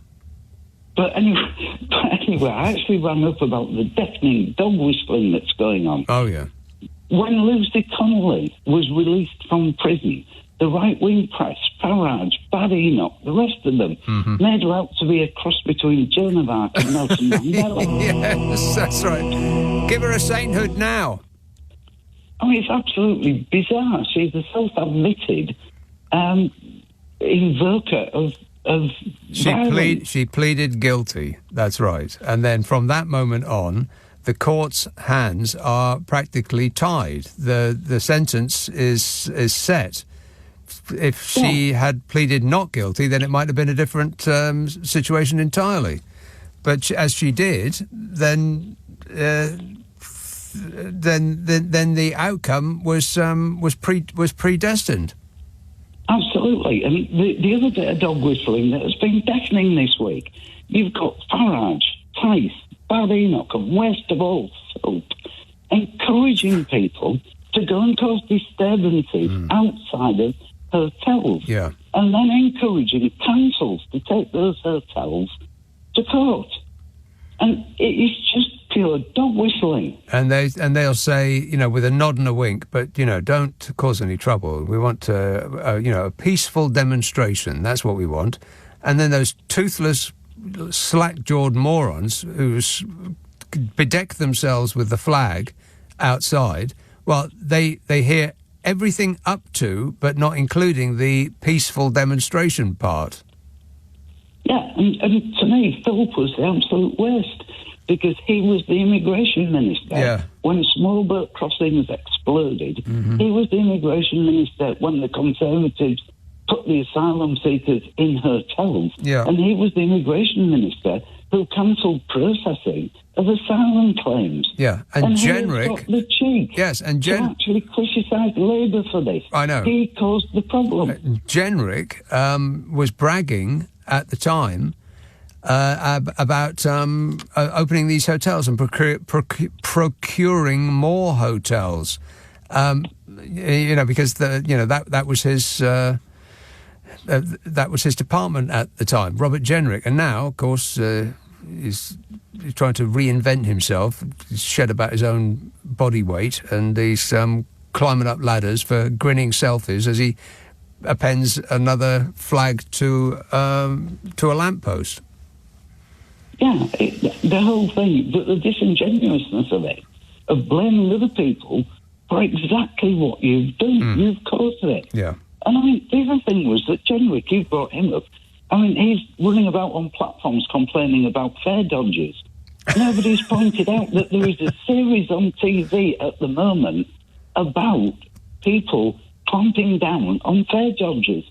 And they show them on TV nicking these people. And really? he's there saying, nothing's being done.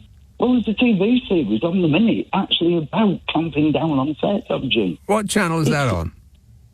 It's 4 or 5. I can't believe it. That's a TV show? Ted Dodgers, the law being enforced or something, we'll call it. God.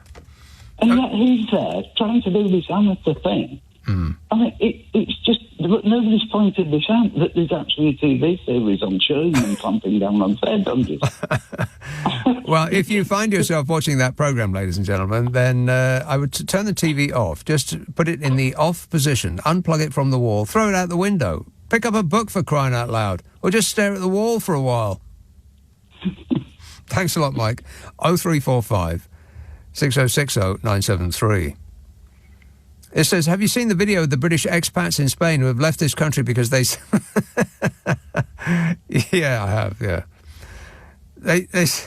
They sat there in their in Spain, in the place that they had fled to, and this reporter asked them why they were here, and they said that they'd left this country to go to Spain because there's too many foreigners in Britain. Morons. We're surrounded by morons. Anne says, happy birthday, Nick. Is it your official or real birthday? I have a couple of names for your Donny list. The orange blowhole, the apricot clot, but love your hair-brained hair stack the best. Thanks, says Anne. Hair-brained hair stack. I don't wear a toupee. Yeah, well, I think the jury is out on that one, Donny. You're going to have to prove it to us. What does it look like wet? I double dare you to show us it wet.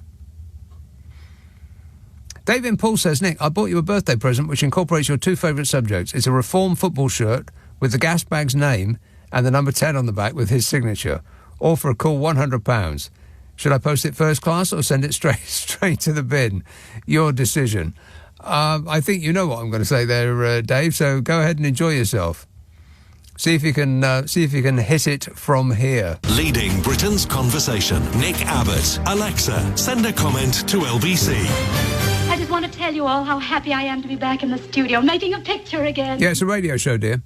Hillary in Dorset says, happy birthday, Nick. Can you pass on to President Trump that in order to get into heaven, he has to practice goodness, holiness, truthfulness, and humility. In order to become a saint, he has to practice extreme virtue. He can look up extreme virtue on the internet, says Hillary.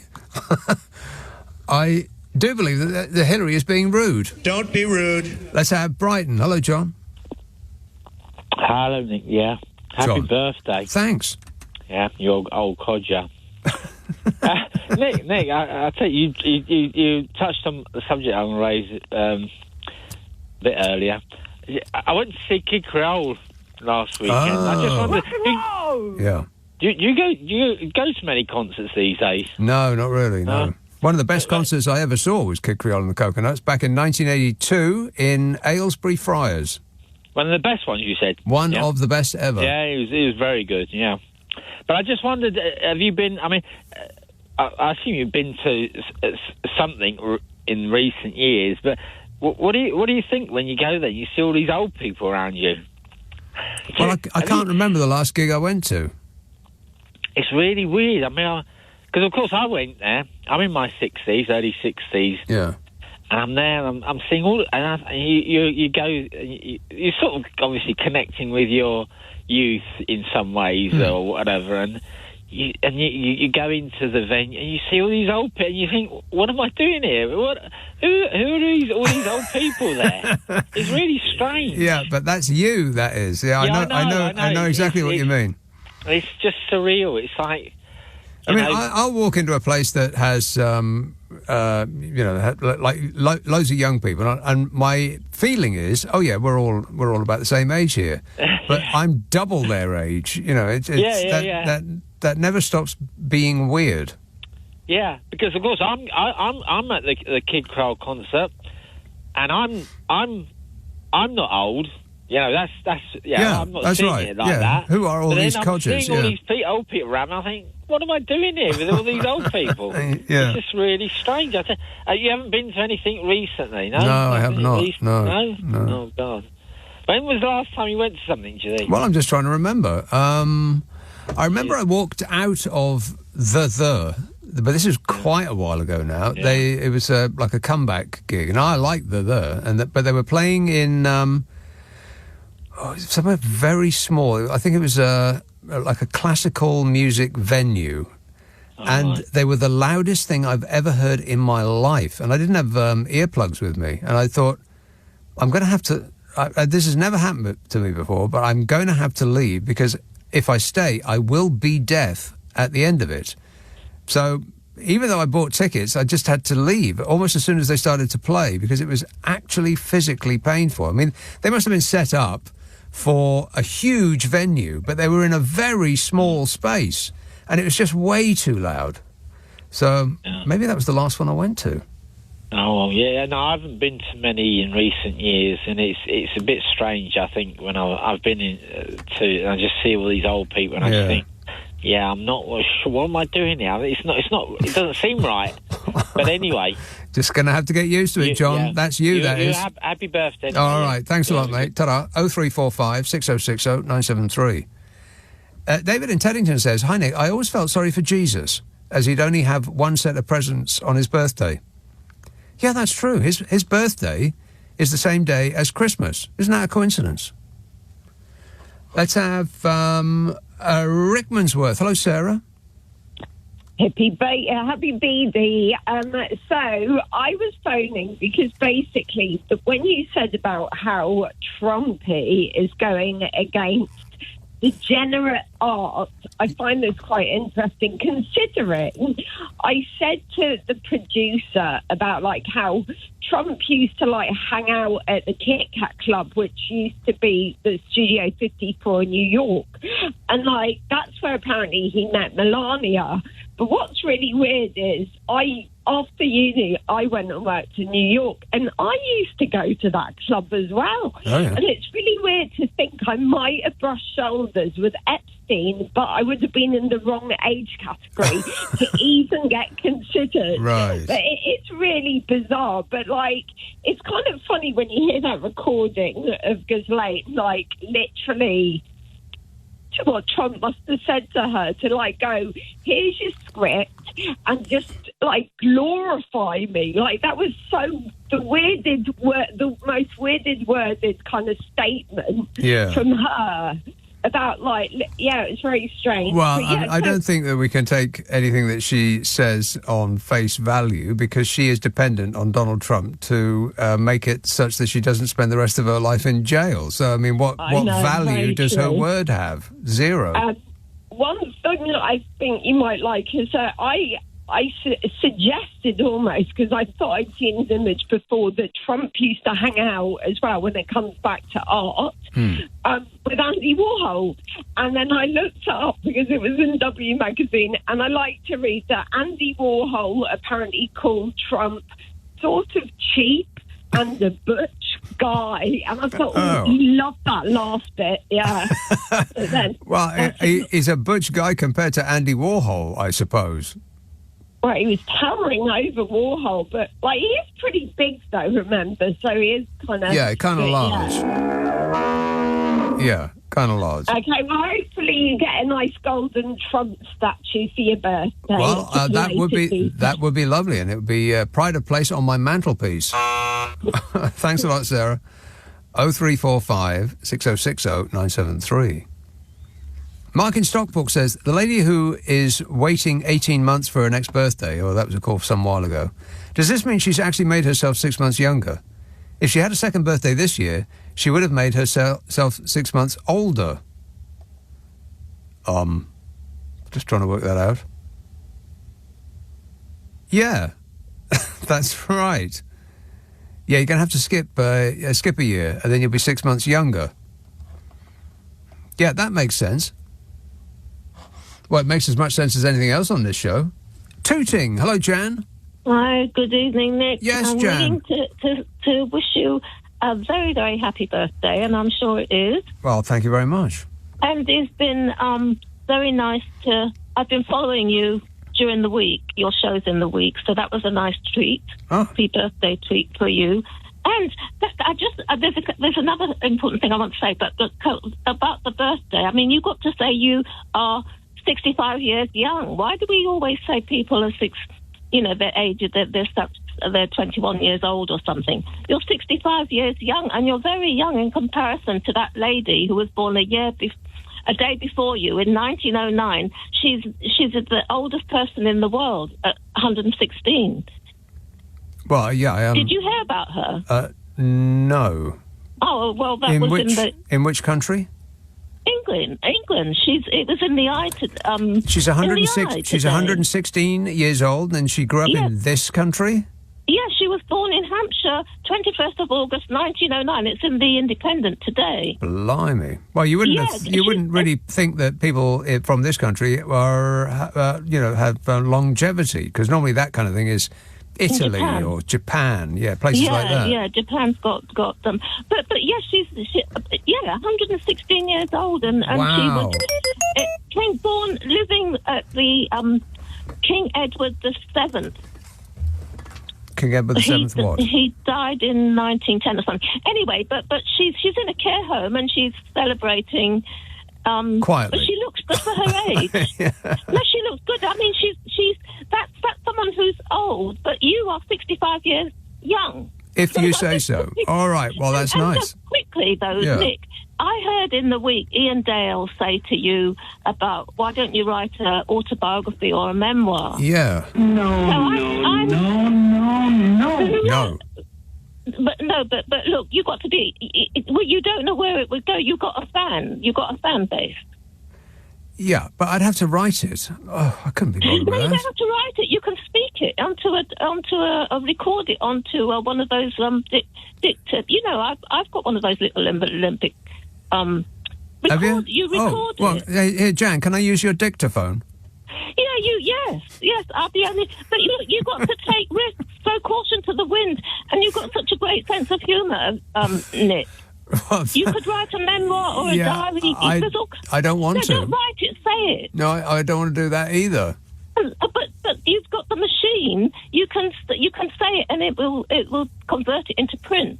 Well, can the machine actually write it for me entirely? Can it make my life up for me? It can do it now. Right. Well, I'm going to task AI with writing up my life for me, just as long as I don't have to do anything. Oh well, I'll do it for you if you don't want it. I mean, it could be exciting. I'm sure it would be. You've got a fan base. Well, Jan, I'll make a deal with you. You write my book, you have it printed, and you publicise it, and I'll take all the money. How does that sound? Well, we can share it. Nick, listen, I've got something exciting to tell you about. I'm going to take up a point. Something you said recently about there ought to be a quicker way to build houses than they are, laying brick, and it takes too long. Well, I came across this thing and I've kept it. And I thought, well, now's the time to mention it to you, because it's high-tech living at the press of a button. And this is innovative. Houses built by 3D printer. Oh, yeah, I've seen that. Have you heard about that? Yeah, I have, yeah. Yeah, how the first ones, it's not just new, but it's high-tech living, because this is the new way. Look, it's printed, 3D printer. So the first one was built in Eindhoven, Netherlands, in 2021. But it's like... and then there was one in Germany as well. Yeah, no doubt. But you've got to have a look at them, because they are printed. I've seen them. Yeah, it's not particularly attractive, but my idea. Well, it's not my idea, but it just occurs to me that the way that we build houses at the moment is not particularly efficient, and it's dirty, and it takes forever, and people are falling all over each other, and it rains, and and it's windy, and all of that stuff.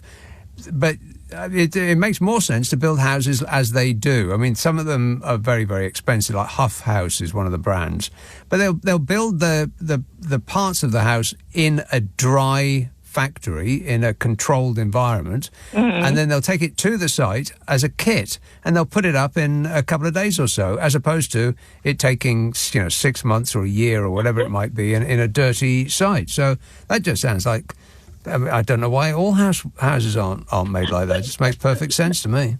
But Nick, this is high-tech living. The way I'm quoting it. Yeah, I get that. Of a button, because it's the giant. Look, here they say, well, this one that was built in Germany was showing how is a giant printer that prints layers of concrete being applied to a wall. Yeah, it squirts it out of a nozzle. Yeah, I mean, it's extraordinary, isn't it? They say this. It really is modern living, Jan. It's a gas. I've got to go, but thanks for that. This is LBC with Nick Abbott. Call 0345 6060 973. Text 84850. Alexa, send a comment to LBC. Come on, we're running late. We are running late. Let's see now. Who's been waiting the longest? It's Bury St Edmunds. Hello, Lena. Hiya. Lena. Yeah. How are you? A very, very happy 65th birthday to you. Oh, thank you, Lena. Yeah, and a very, very happy 70th birthday to me. Birthday to you. Yeah. We're twins. We're just from different mothers or fathers. I don't know. Yeah. But the same family, but different. The same family, but different. And your show tonight is amazing. You are absolutely on fire. Probably because it's your birthday. Yeah. I'm having a little celebration in my brain. Exactly. But the whole thing is like what prompted me to call, right, was the guy you had very earlier on in the show, and he was talking about Wikipedia, and you said in Wikipedia, according to Wikipedia, I have a tail. Yes. Right? And of course you have a tail. We all got a tail. We just like tuck it away surreptitiously, don't we?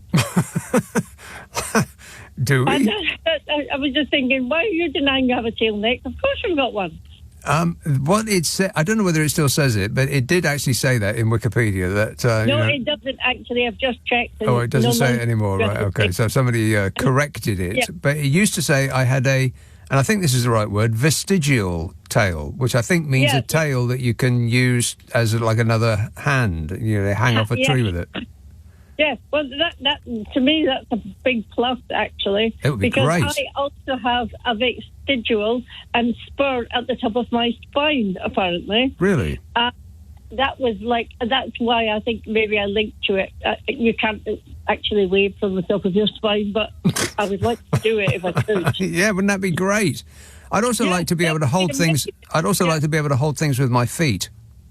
Yeah, exactly. No, thank you. Yeah, exactly. And I'm going to practice that all the time from now on.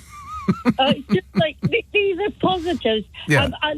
I have to give full disclosure. I have ADHD and associated other conditions, right? Mm-hmm. But I view them as extra. I don't see them as a disability or whatever. I actually bore people to death. I get that, but I think I'm actually contributing in some way. Yeah. And I think the whole thing is that we just have to celebrate who we are. We're right here at this point in our life, and God, we've got here with God's will, and we're going to be here for a long time. And enjoy the ride while it lasts. Exactly. Exactly what I say, right? Yeah. Enjoy the ride. No, you see, I'm telling you, we're related. I think we're the same person, Lena. No, I think we are. because you're slightly better paid than I am, however. Well, maybe, Nick, yeah. But there you go. Yeah, well, but no, I seriously do, because that's what I say to people, like, just hang on in there and enjoy the ride while it lasts. Excellent advice. All right, nice to talk to you, Lena. Cheers, my dear. Yeah, grab that HAPP whinus while you can. With both hands. And a tail, if you've got one. Ivan in Belfast says, just hoping someone put a wrong digit in the nuclear codes before giving them to Trump. Well, I wonder what the procedure is now, because, I mean, it used... I was about to explain it as though I know what I'm talking about, but I used to think that they had to go through some sort of procedure, like the president at the time couldn't just slam his weirdly small hands on a big red button on his desk and, make it all happen. Oh, shut up! Just saying you've got small hands, Donny. I think they have to, there's a procedure to go through before nuclear Armageddon. I just don't know what it is. But you would think that Trump, with the people around him, would have shortened that procedure, in order to make it easier. I just hope he doesn't get that button mixed up with the one that he orders a Diet Coke with. Bodmin. Hello, Malcolm.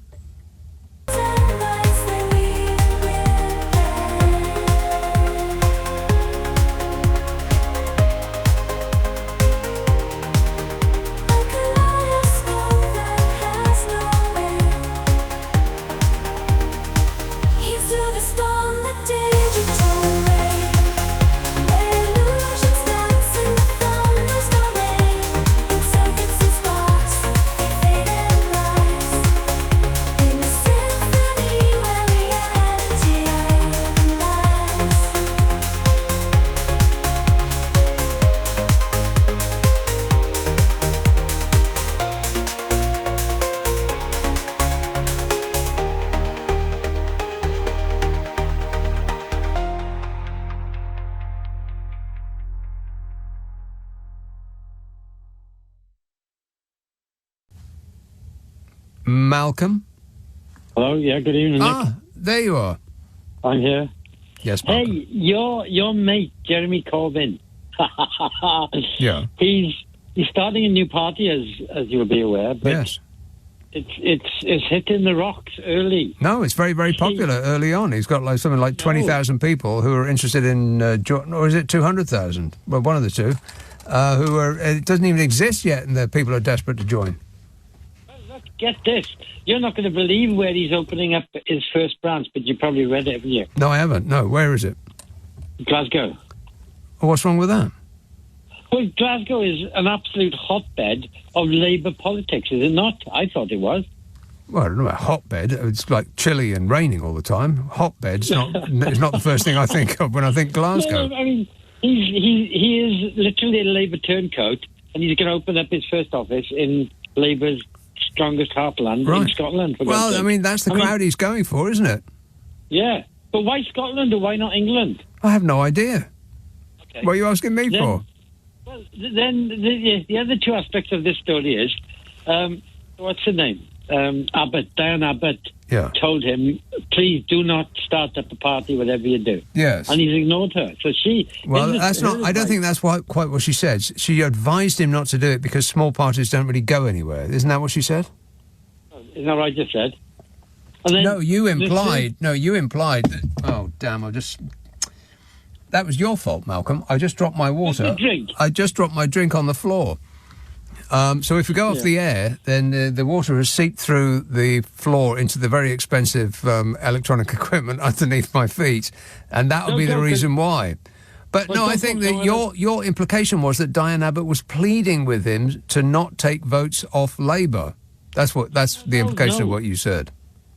She hates the current Labour Party more than he does. But no, she told him, we are protest people, Jeremy. Can't we just keep on protesting? Is the gist of it. She realises that an offshoot party really, really succeeds. And then the third aspect was that his partner in not crime, but in politics, scabs, yes, and being scabs and walking away from the Labour Party. No, that's not scabs at all. He didn't walk away; they threw him out. Yeah, all right. Zara Sultana, she accused Corbyn, just added to his woes, of not having, more or less, not having a backbone and standing up to the leadership over the anti-Semitism row. And you can't make this stuff up. I mean, she wants to be part of this new party, and that's what she does. She turns on Corbyn and says he wasn't strong enough in the face of adversity. Madness, Nick.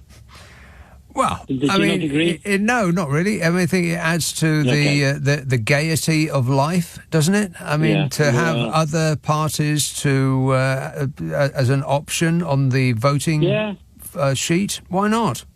I mean, the crazy Lord said he was a really good prospect, I thought, but he always collects many votes in the hundreds or thousands. Popular chap. They didn't see the future in steps, did they? And then let's come to your birthday. Happy birthday, my friend. Thanks. 65. We're both the same age now in a number of years, but here's an interesting concept, because you're a bit of a psychologist, aren't you? You got a degree and everything. That don't mean I know nothing. Okay. And what I wanted to suggest or ask you about is, there is this theory and I was a teacher after a fashion for a number of years, and you were sort of last in the year born, so you could so easily have been in the following year, and then you'd have been one of, or the previous year, you'd have been one of the big boys. Now, me and my pair of mates in school, one was born in August, about the 26th, and the other one was born in the middle of October. Right. And there was a difference. You could, and this was 11, 12, 13. And you could sense the difference in the two boys, Yeah. Well, I guess I was the youngest. I would have been the youngest. I was also first, of course. Abbot, ABB. Nobody beat me alphabetically. I was always first for any list that was called out. I was like, oh God, here we go again. Why me? But yeah. So I wasn't aware that I was the youngest. But but I was. But there is a thing about achievement and maturity that people of your age, or born in the month you were born in, they're fighting. They're not fighting a battle, but it's harder when you're literally a year younger than possibly. Yeah, if only I had been born. Yeah, if only I had been born earlier, I might have made something of myself. Yeah, Malcolm.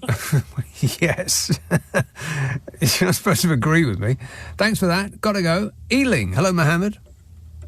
Hello there, Nick. Good morning to you. Happy birthday. Thank you very much.